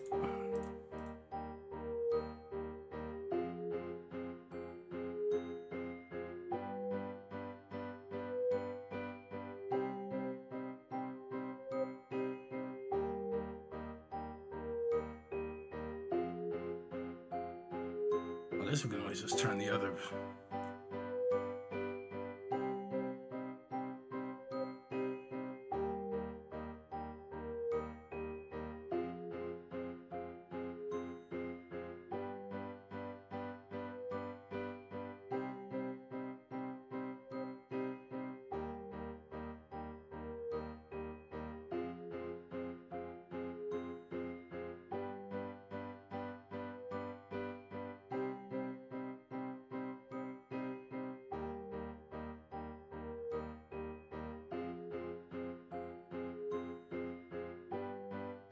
probably go and mess with this a little later and balance it. Or if it's that much of a problem, I'll just create a clone of this. We'll separate that one from the other, and then I could work with this separately to blend it in a bit better. Because with the way this comes out, that like warping sound that it's making, I can maybe tame that a little more if I isolate it. So right now, it's at least I can at least hear the other instruments that are playing here, because we want that as well, but I do want that warping sound in there too. So we're gonna have to find a way for this to work. If not, like I said, I'll just create a clone. I'll mute this on one and leave it on the other and mute the other instruments, and then we can work with it from there on 2 separate tracks, and then I can blend them together. I have no problem doing that, but this is what I want. So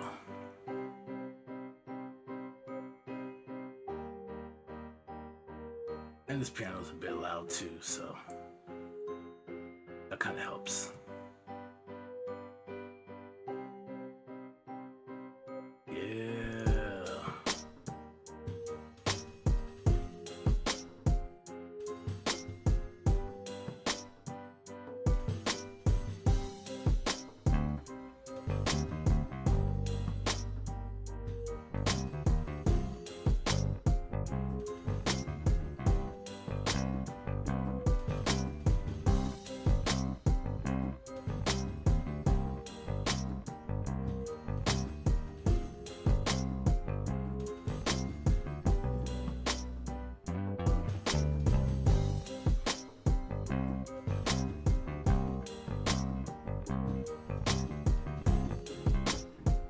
Ah.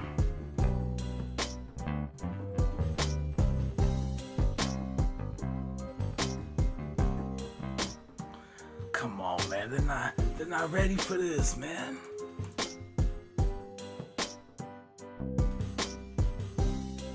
What about this one?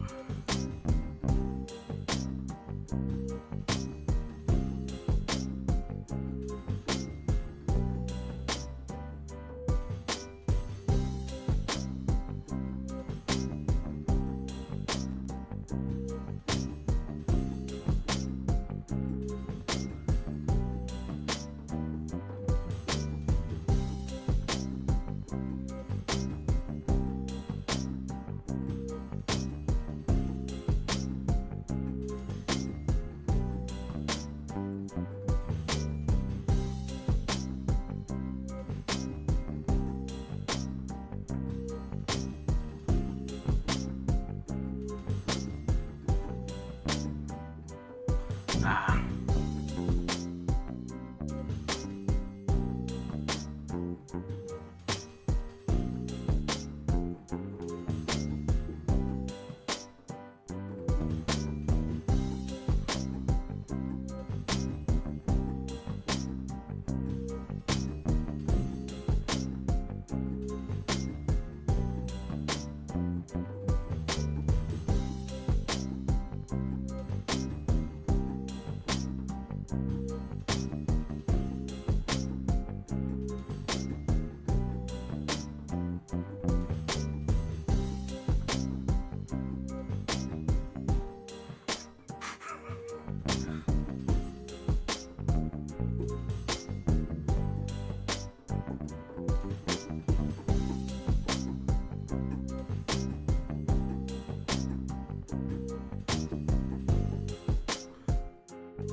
I messed it up.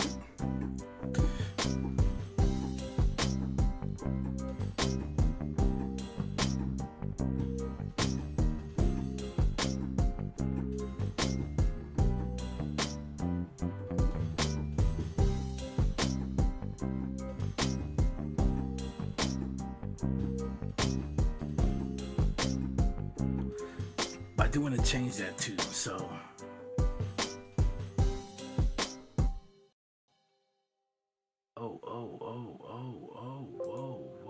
whoa. Stop this madness. No one told you to record my performance. We didn't ask for this. Oh, not only that, it wasn't even up. My limiter wasn't even on, man.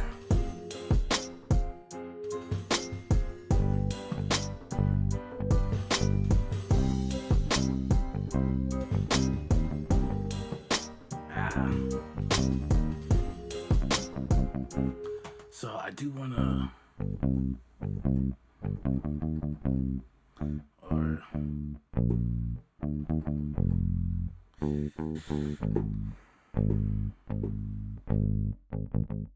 what I really want to do, though.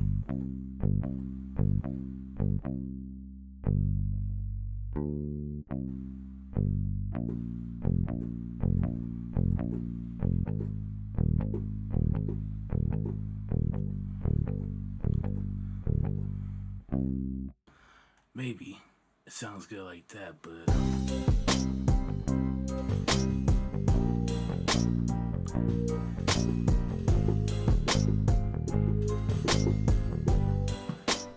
don't think we'll go down, but we need to.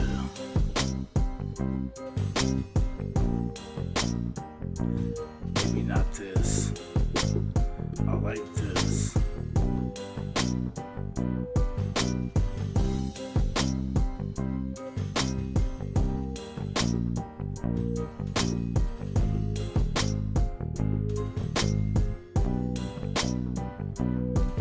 Something like that.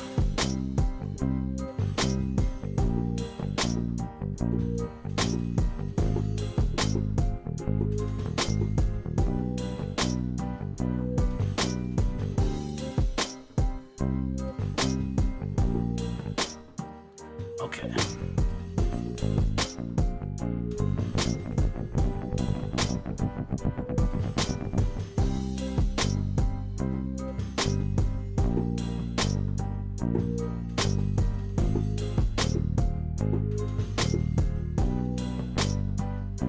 Maybe the last time around for that one.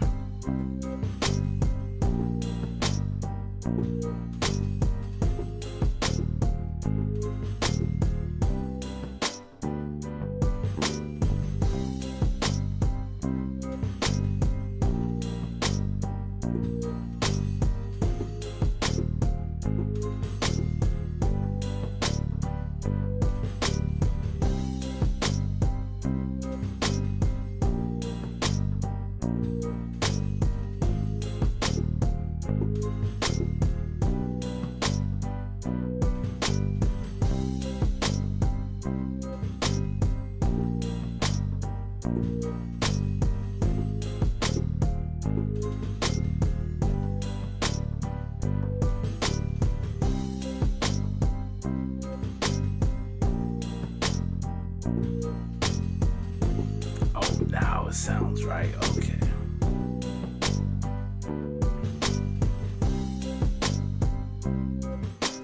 Okay, so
I can feel it in my soul.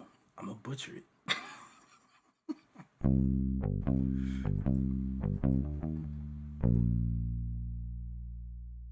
Okay, maybe if we play it like that.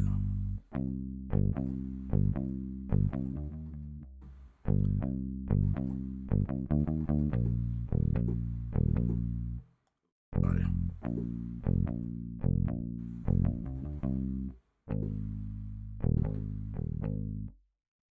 We're gonna figure this out. Cause I ain't that good. But however we do it, we're gonna make this work. And we're gonna make it fit in here.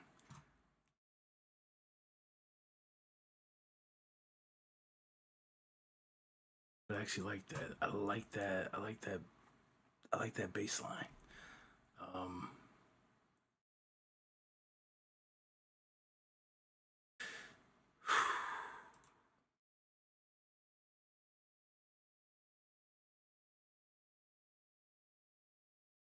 Here we go.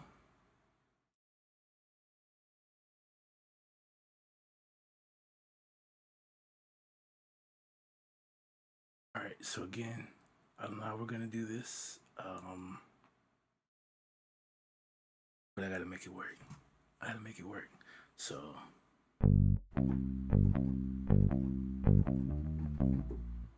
Ah.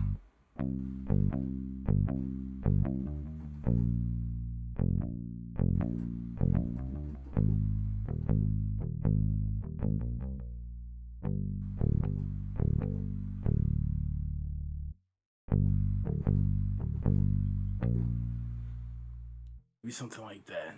But I think that'll work. If I play it like that, I think I can be more consistent. So here we go.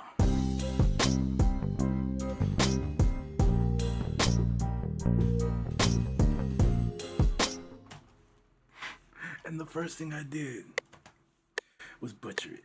All right, let's go.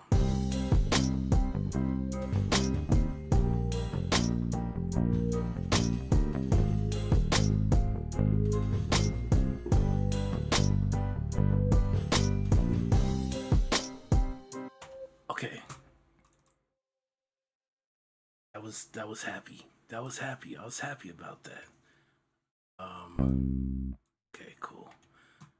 I forgot we didn't double this because this would have went over. That kind of messed us up, didn't it? It's okay. All right, so let's make sure this is playing properly. Move on.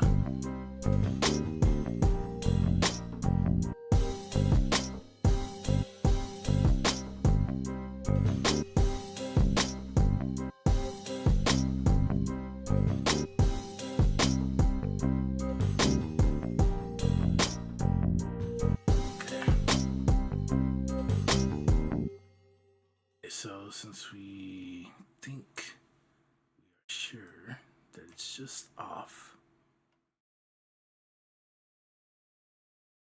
by one, shift the whole thing over.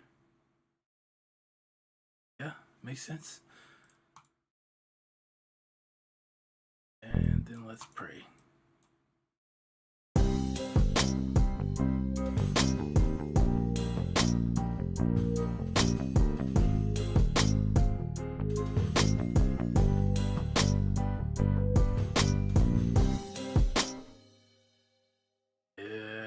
Let's go. But I also like this right here, right? But it has a little breath there. You have to stop. Just having them just doesn't.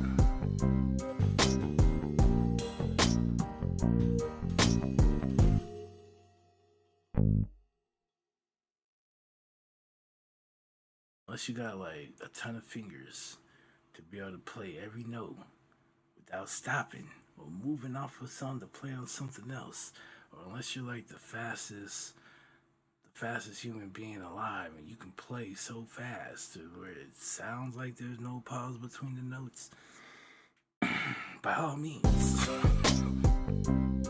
By all means.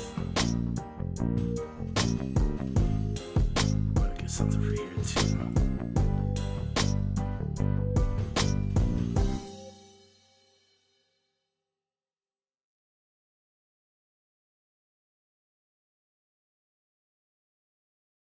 Actually, that's fine because this is walking, so it's just. You can just use different fingers. We cool, we cool.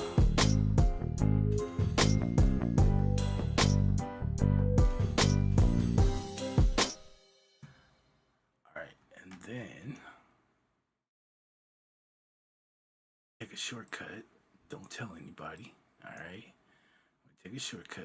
I'm gonna play this again.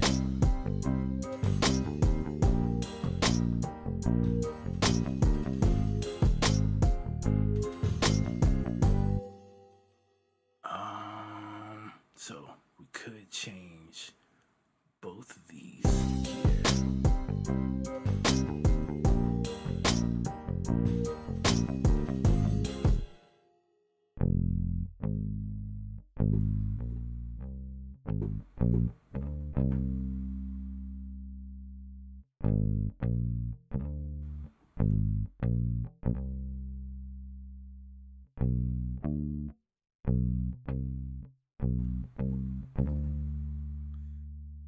Maybe something like that, where it just, someone's a little different.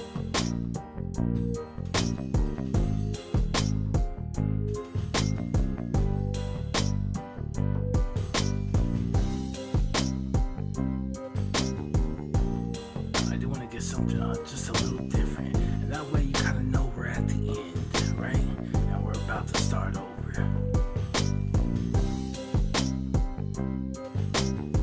Right now, let's just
imagine pushing like 12 keys at the same time, but only one played. Oh, that's what I was thinking. But I don't know what I was thinking. So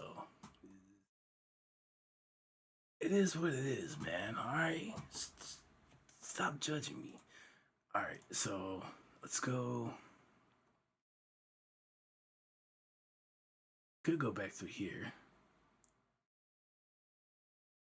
Was some cool sounds, except for I was just, oh, sorry, that's the wrong one. I'd have had the other one, but I didn't. There we go. I told you, let me get familiar. We'll be all right.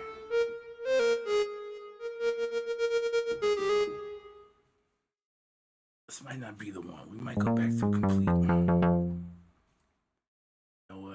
Say this ain't it. This ain't it.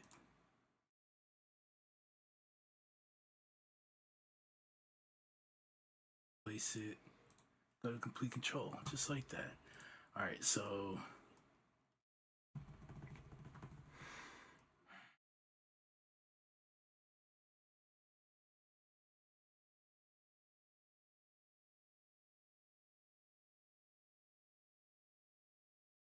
let me see. Just let me see.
Maybe we could do that. That's too long.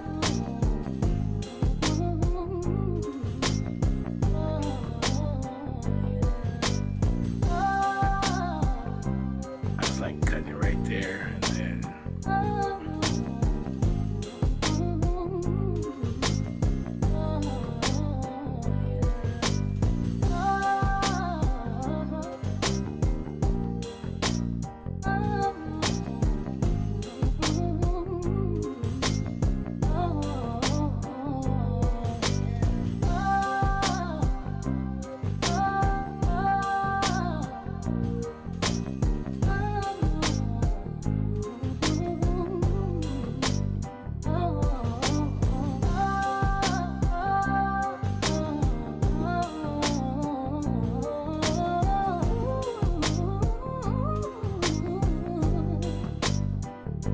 Sang it, girl.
Is it possible? Is it possible?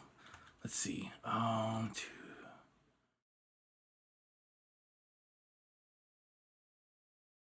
Guess we can make it into two separate parts. That way it's not the whole. Actually, no, that'd be fine. Okay, so do this. Oh no, maybe it sounds good for now. So.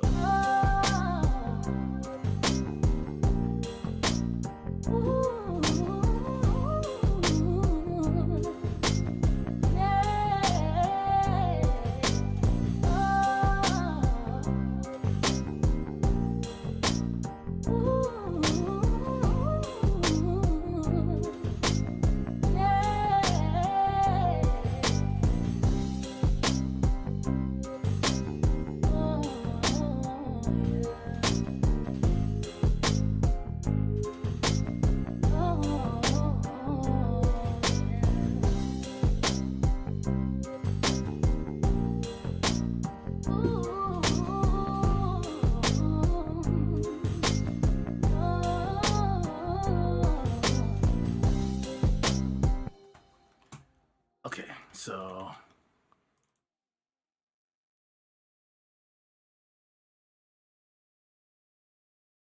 it should be on time. But let's play it back.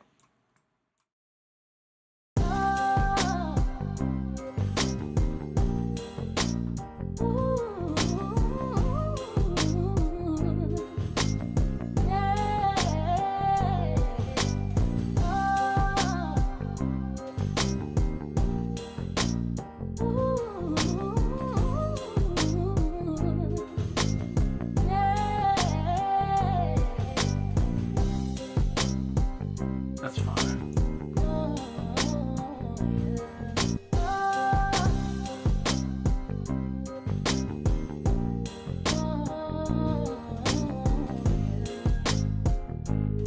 Maybe that's too close. Too close.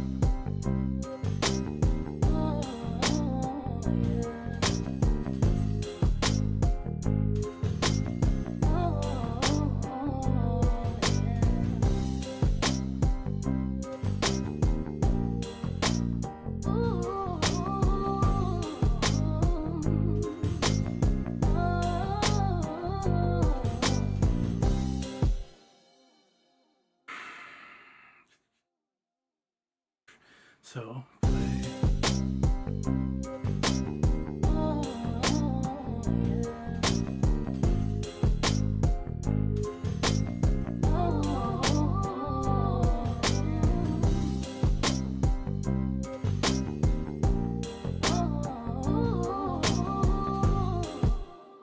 Okay. Here's what I'm thinking. Could be wrong. I could be wrong. Here's what I'm thinking. Let's move. Let's want to switch places. Let's see.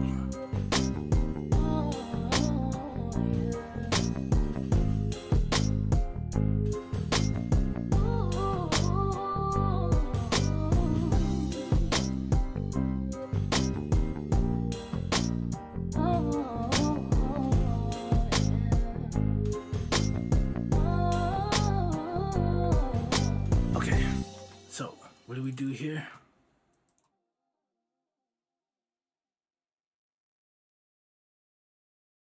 Cut it. Right? Paste the section. So all it's going to do is loop this section, and it stops us from having to do it again or even copy paste it in there. I'm just saying, right?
I see.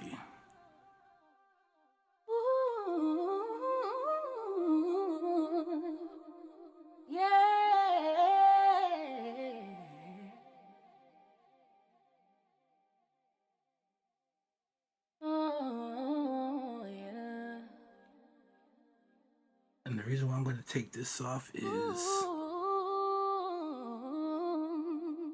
I'm going to take this off because I have something kind of similar that I think might be a bit more effective. Yeah, sound nice, don't it?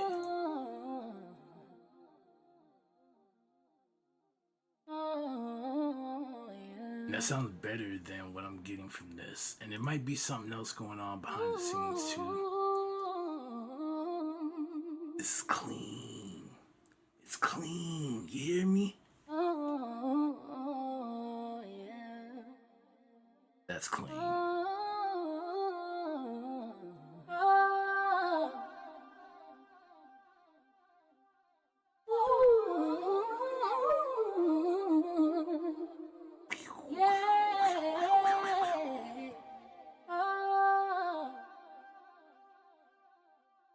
Yeah, we don't need that either.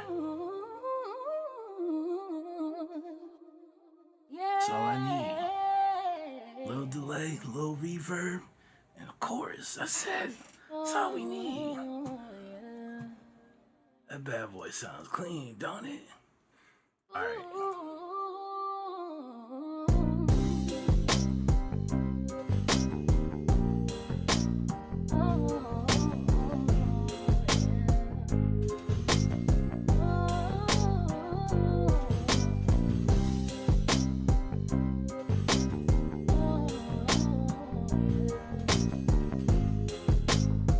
Let's give it a little more reverb.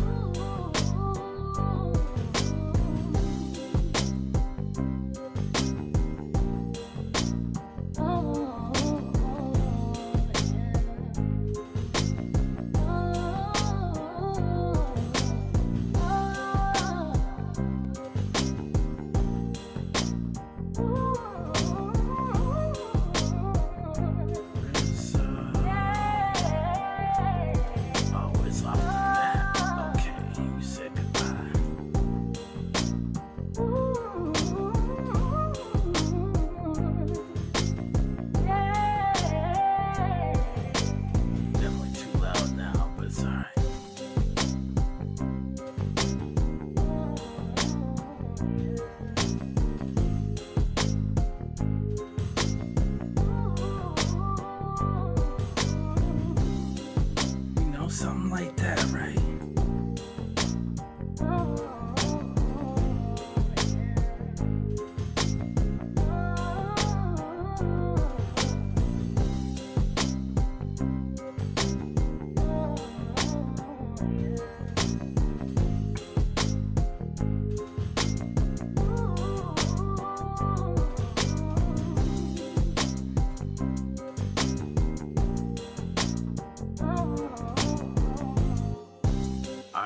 I practice what I preach. I said in the beginning, right? When we were playing the keys, you don't want everything sounding the same velocity. If I just go in here and paint this is going to be the same velocity. It sounds like a bot plated. We don't want that, alright? So look, just real simple. You don't have to do nothing complicated. You don't even need to go in there and try and shape anything in the randomizer because it's going to give you all kinds of stuff. There's going to be stuff all over the place. One thing I can tell you about a drummer, they're usually at least sure about how hard they're hitting it. It's not going to be perfect, but they'll at least be close each time. They're definitely not going to mistakenly just say, oh, we're just going to randomly smack this thing as hard as we can, right? They got accents and things like that, right? They know when they're supposed to highlight things. Like, put in this randomizer, you're just finna get everything, right? So, here's what I like to do. See, does any of them look perfect? They're not straight, but they're close. That's okay, right? Boom, boom. And then what we're gonna do, right? Because this gives like a 1-2, 1-2 kind of thing.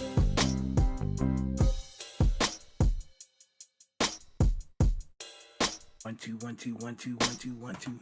Okay, we're gonna do a 3 4, which means 1 2 3 4, which means this can't be the loudest one either, right? But we don't want to make it the quietest one, so do something like this.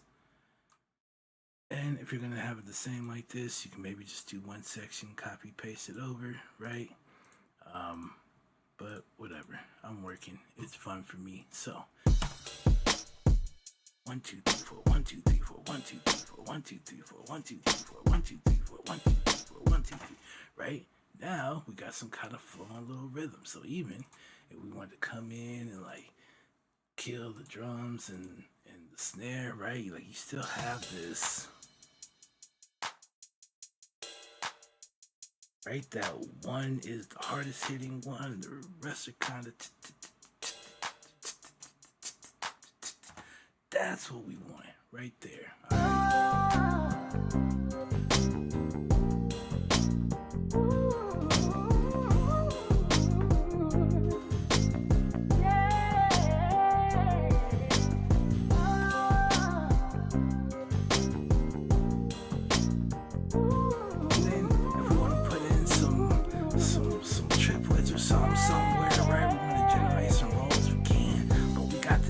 Sounds so much more natural now, right?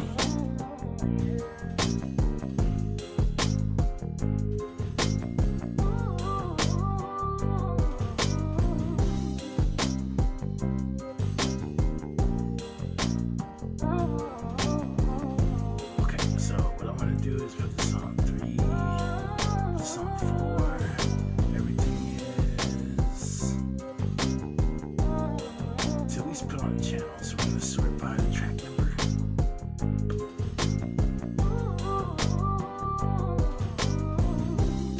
Oh, this is our kick. This will be our snare. This is our clap, and we're definitely going to get some more claps. This is our closed head. This is the ride cymbal. This is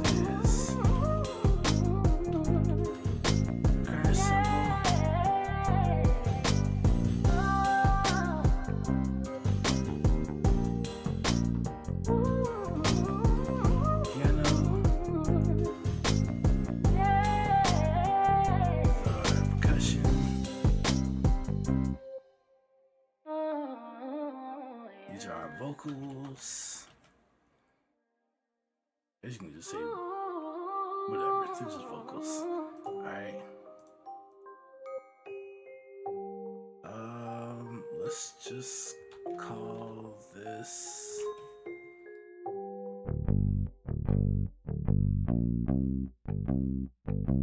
is our bass, and then what we can do, right, is you can actually take this, you can layer this with a synth bass, okay, and then when you go to EQ, just make sure you leave room in the sub-frequency space, okay, so maybe roll the guitar off at like, 50, 60 hertz, okay, and let the sub bass take those, or the synth bass take those sub frequencies, okay, then blend the two together. All right, come on, let's Michael Jackson this now. Don't be afraid because you use a guitar, feel like you can't blend that or use a synth bass as well. All right, because you got a bass guitar, you can do that, and it actually sounds pretty cool and pretty dope, and it just makes the guitar sound a little more powerful. All right, so you could do that. All right, and that's it. We got everything labeled.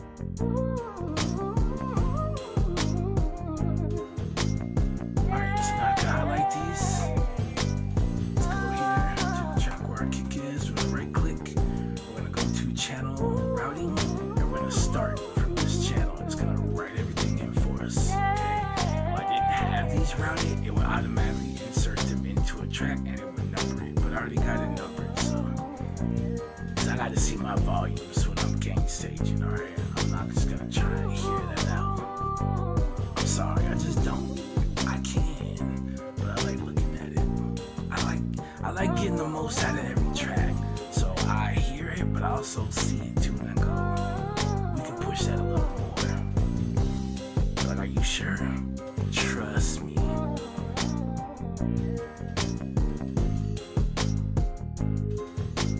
Alright, this is from 20 over. I'm gonna do the same thing here.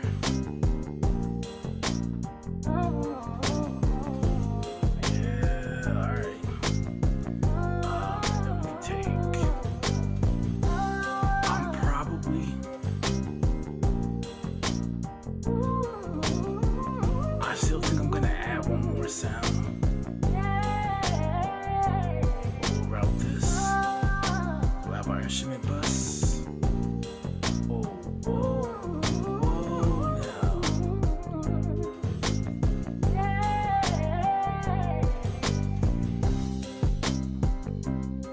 Oh, okay. It's not moving everything.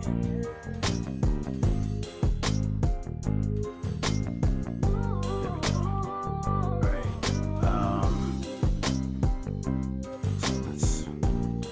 So I'll have this, whatever it is, fill it in there, and then we'll have this right here also.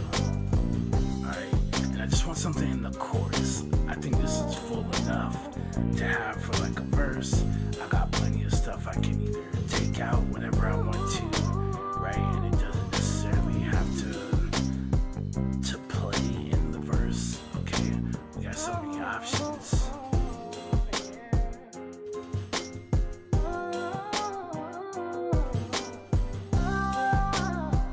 Take out the percussion, right?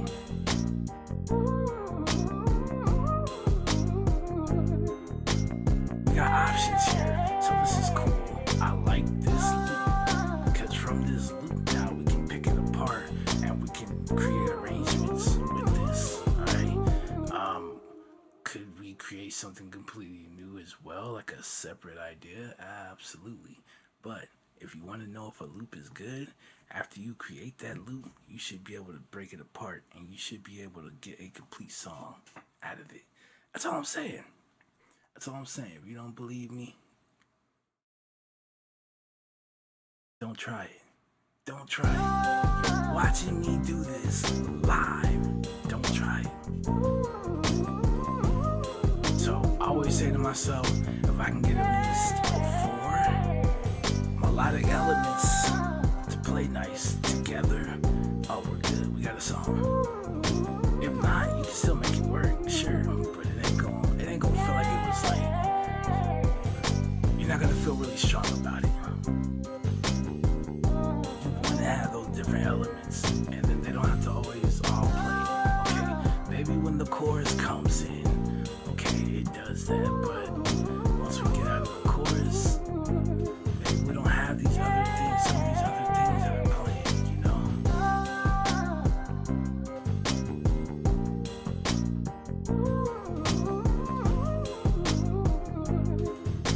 Check it out. You just remove these, and you take your snare and you say,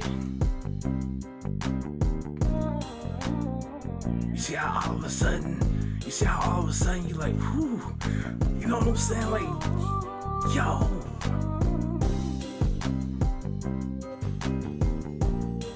As long as you got at least 4 melodic, you can do some stuff. That's it. If you can get that to work in a loop together, you're done.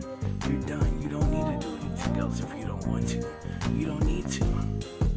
It is completed.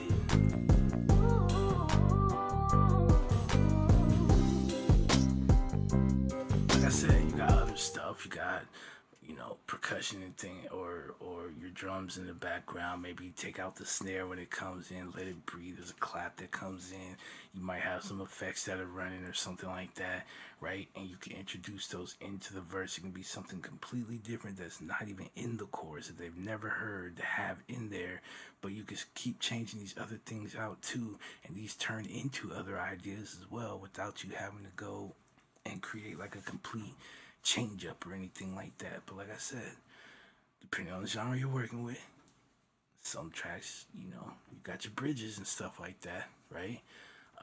Maybe towards like the end, I know what I like to do in my verses. I try not to have all of my verses, any of my verses, sound exactly the same as the other. Meaning, If I start this verse like this, right? Whatever. And maybe the first half is like that, and then other elements come in. When I come back around, something's got to change. I don't care if it's just, again, taking out that snare. I don't want it to sound the exact same. It's how you're gonna get people. They're gonna get tired of hearing it, right? They're gonna get tired of hearing it. They're gonna hear it that whatever. And a lot of people do it, right? They make this loop, and they're like, "That's all I gotta do. I don't have to worry about no change ups, and I'm just gonna take gross beat and add these transitions, and that's fine." Okay, but when you're talking about like somebody who's trying to buy a beat, like they're trying to hear something that pulls them, and they're listening, and they like the vibe of that, and then you know, uh, after like the third time, our ears want to hear something different naturally. That's why in a lot of music, usually halfway through the verse or after the chorus or something like that, there's something that comes in to wake you up, right? And then it goes back, right? So if you don't do that, what's gonna happen is it just gets dull, and then the excitement leaves, and it doesn't keep the listener listening, right? And then they go, it's cool, but I want to buy it because it ain't even emotionally connecting with them, right? If you don't feel it, ain't nobody else gonna feel it. Don't use this. It helps to solve problems, right? We're talking about theory and you're trying to core. Okay, that helps. But at the end of the day, if I go to play it and that don't evoke some strong sense of emotion in here, it ain't gonna do it to nobody else. They'll just say, "Oh, it sounds cool, bro." That's it. No one's gonna hit you up and be like, "Hey, I need something for this or that." Like nobody. This is like he makes beats. I know a guy makes beats. You should check him out. Maybe y'all should work together. Like they start doing stuff like that, right? But they ain't like behind you. Like let me get somebody over here to you, or hey, I'm an artist. Let me go and buy that, right? None of that. So know the difference. You can have something that is okay. It's decent, and for some things, don't matter, right? If you're gonna freestyle or something like that, it doesn't matter if you got that one loop going for 7 minutes. They're freestyling. You're not listening to this to immerse yourself in a freestyle battle track. you know, you just want to hear some bars. Like that's the difference, right? And you kind of got to be able to go, okay, it might work. Maybe might work in a beat battle. Actually, I'm kind of sure if you don't have some kind of change ups in a beat battle, or some like really sick transitions of what you're doing, you can forget about it. All right, it's just gonna be playing. Like it'll be playing, and everybody's just gonna be.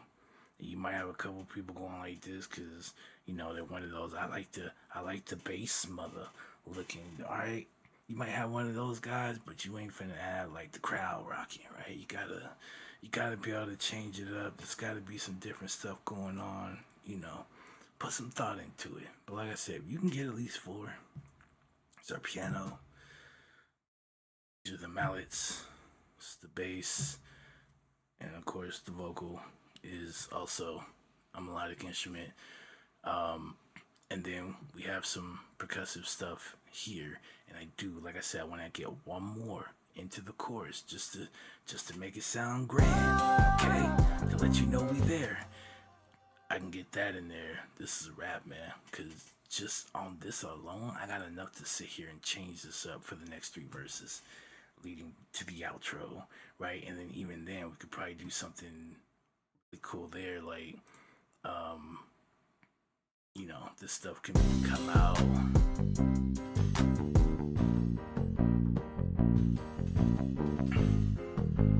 Or maybe we can take out the piano, okay, and just that could be an intro. You know what I'm saying? Like there's so many different possibilities I can use because I have that, the combinations, right? combination. So you think about the amount of sound you have and the amount of sections or changes that you have. You can multiply that, and you can actually go in here and make these different things. It works, right? It's math, it's probability, right? But you probably went, oh, I spent all that time in school and I, hey, look, you make sure you got a certain amount of songs or melodic melodies, right? A lot of melodies.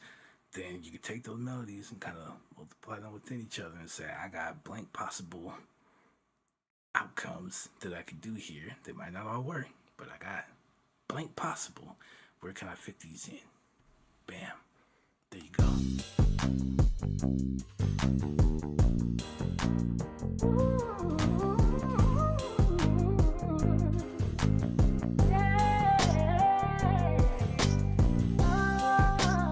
Okay, that vocal was too loud. Sorry, I was trying to hear it earlier.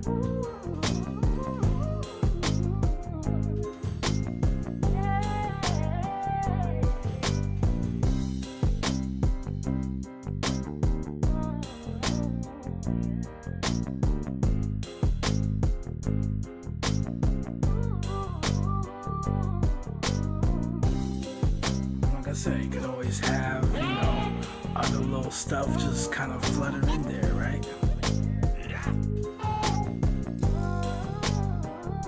See, that's always a good one. Right, we can put that in there. We can always add more into our. Don't ever underestimate. You can really make some stuff happen.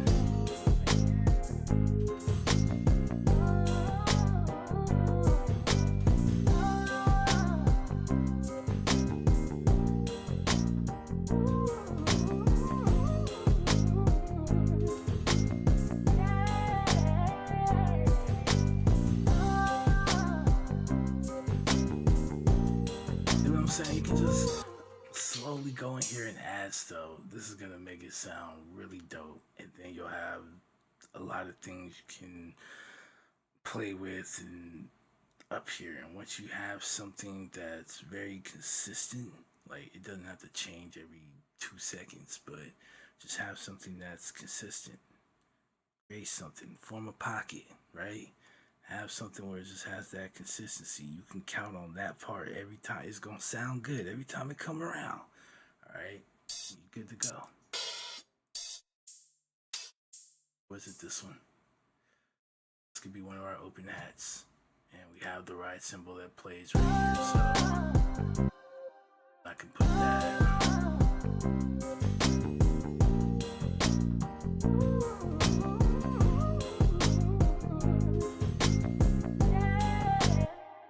Or we can put it closer.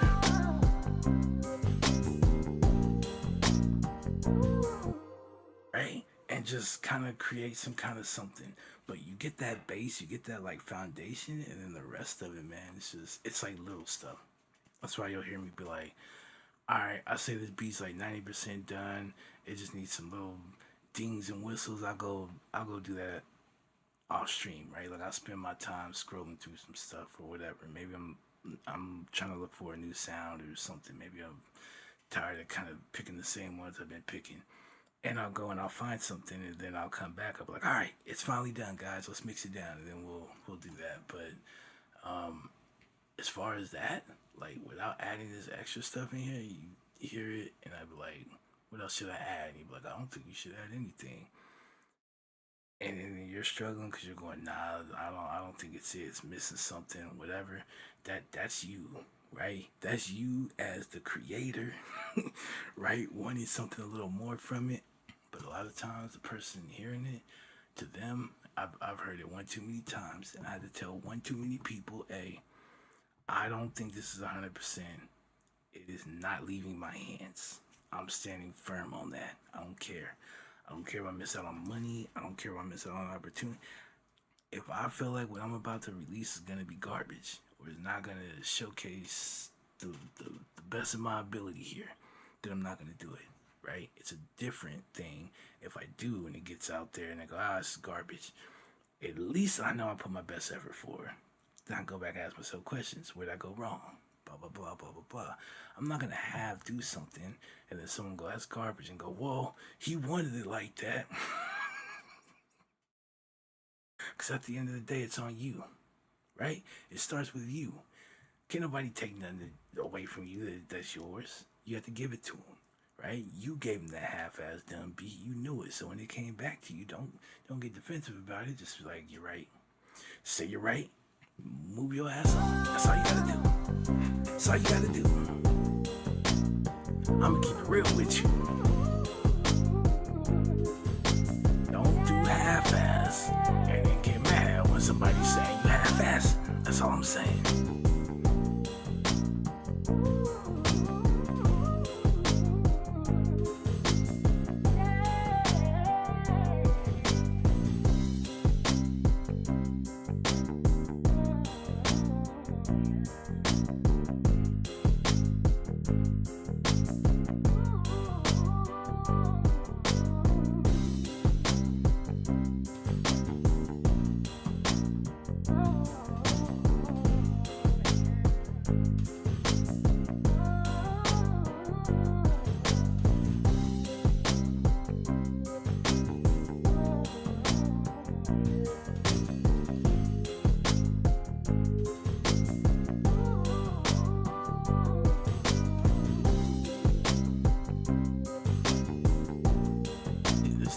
There's too many options, and I'll get the drums broken down later. But you just have there's way too many options, right? Too many different changes and things that you can have in here. That's what you want. So the ear just never gets tired of hearing that same thing. When the chorus comes in, okay, they know everything's playing at the same time, whatever, there's a lot going on. When that chorus ends, you want it to shift and you want there to be something different. Even in some songs, especially a lot of older songs, sometimes you don't hear the same chorus twice. Not even the singer is singing the chorus the same way twice, right?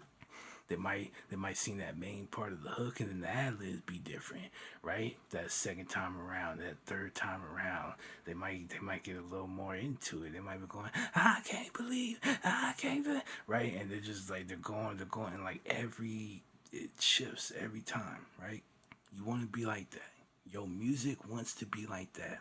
It wants to be this ever kind of evolving, right? This changing thing. And if you can master that,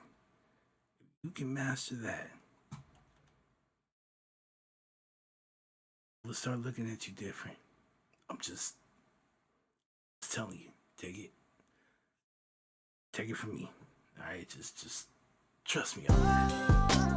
Trust me on that.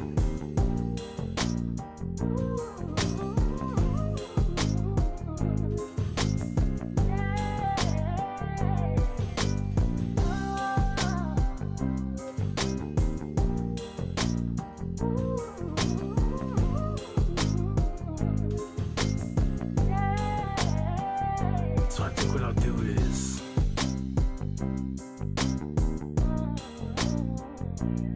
the bass, doom, and then I'll hold that doom, or something like that. We'll get a change in the bass too. So again, like I said, there's just some stuff going on here, but a lot of this is just little minute stuff. I got the ideas, I got them laid out, and then as far as tweaking them, it's nothing. I could listen to this stuff again off stream, and if I had to listen to it for 30 minutes and go scrolling or playing on my keyboard till I figure out that one little thing, great. But at least I told you here what you can do, what I'm gonna do, and that kind of stuff, and I will get it done, and you will notice. You'll be like, that didn't sound like it did yesterday.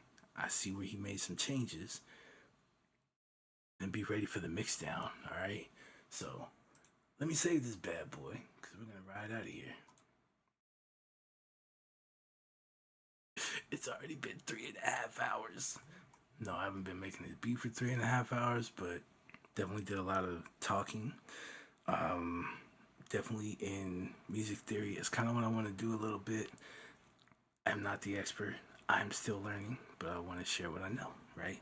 So we kind of went over that like 251 stuff and all that, and what you can do as it pertains to scales. Pick a key. Pick a key. Learn everything. Okay. Remember, you can take the major scale, the formula for a major scale, write it down, right? Number each one, right? 1 through 7, and then you have your modes. 1 is Ionian, 2 is Dorian, 3 is Phrygian, 4 is Lydian, you have Mixolydian, you have Aeolian, you have Locrian, okay?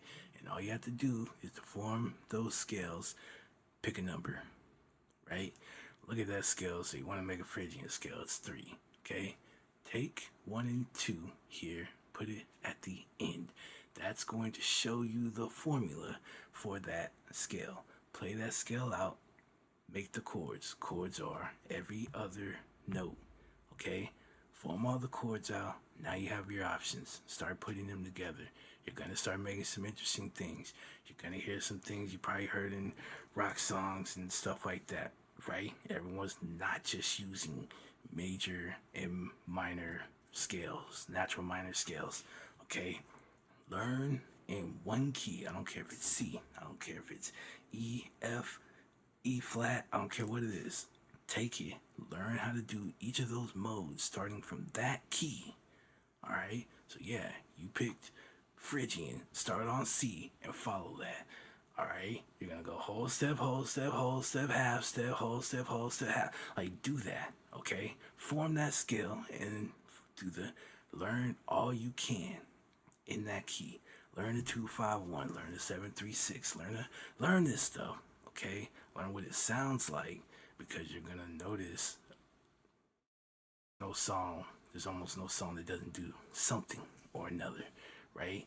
And then that's gonna help you when you go to create things, okay? And you wanna do something a little different, or there's a song that you heard and you're like, well, it sounded like it was a minor, but this was different. And then you'll go, okay, so it had to be a different mode. Which one is it? And you'll figure it out, right? Don't save. All right. Oh, I did make a new one, didn't I? Let's go. Do it here. Oh, here it is. Okay. So since we finished that last one, we made it to 100. Okay, so I had to figure out another name for the next 100 beats that I'm gonna make. So that's it. It's just a name. It's just there as a placeholder. All right, and we're gonna get that to 100. But I like.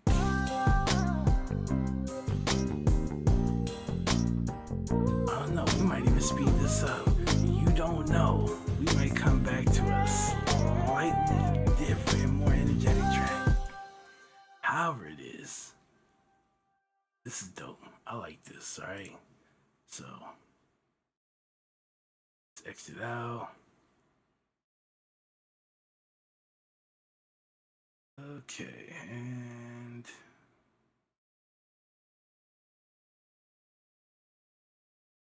why do I feel like I keep losing folders? But I know I didn't lose a folder. There it is. It's right above the folder I was in. There we go. Alright, I made the beat to this, but these ain't my vocals, alright?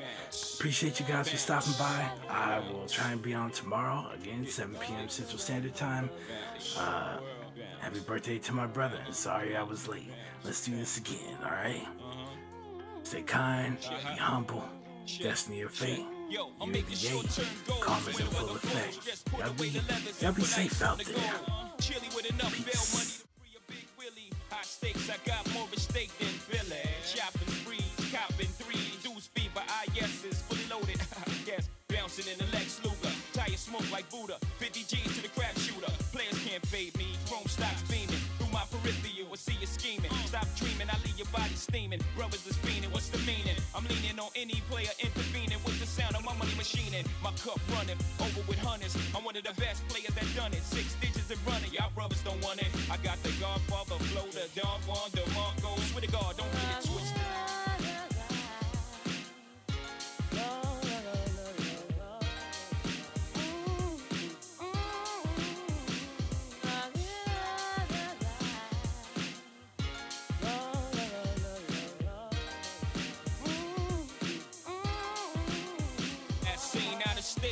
drop my slang. I'm deep in the south, kicking up top game. Bouncing on the highway, switching 4 lanes. Screaming through the sunroof, money ain't a thing. Your worst fear confirmed. Me and my fam roll tight like the firm. Getting down for life, try, you better learn. Why play with fire, burn? We get together like a choir to acquire what we desire. We do dirt like worms, produce G's like sperm. Select spread like germs. I got extensive hoes with expensive clothes, and I sip fine wines and spit vintage flows. Yeah, I don't know.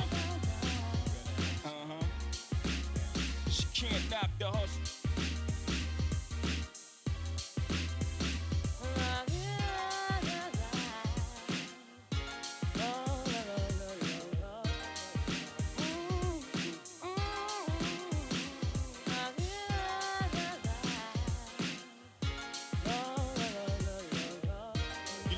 Punching the clock, my function is to make much and lay back munching. Sipping Remy on the rock, my crew, something to watch, nothing to stop. Unstoppable, scheme on the ice. I gotta hot your crew, I gotta let you players know the time like my bottle. My motto, stack rocks like Colorado. Auto up the champagne, crystals by the bottle. It's a damn shame, but you're not though. Me, slick like a gato, Jay-Z. My pops knew exactly what he did when he made me. Try to get a nut and he got a nut in. What? Straight bananas, can a player seed me? Got the US Open, advantage jigger. Served like Sampras, play fake rappers like a campus. Fatigue, Paul, you too eager. You ain't having it? Good, me either. Let's get together and make this whole world believe us, eh? In my arraignment, screaming, all us blacks got is sports and entertainment. Until we even, thieving, as long as I'm breathing. Can't knock the way you play it eating, you know? Until the late day, I'm the one who's crazy.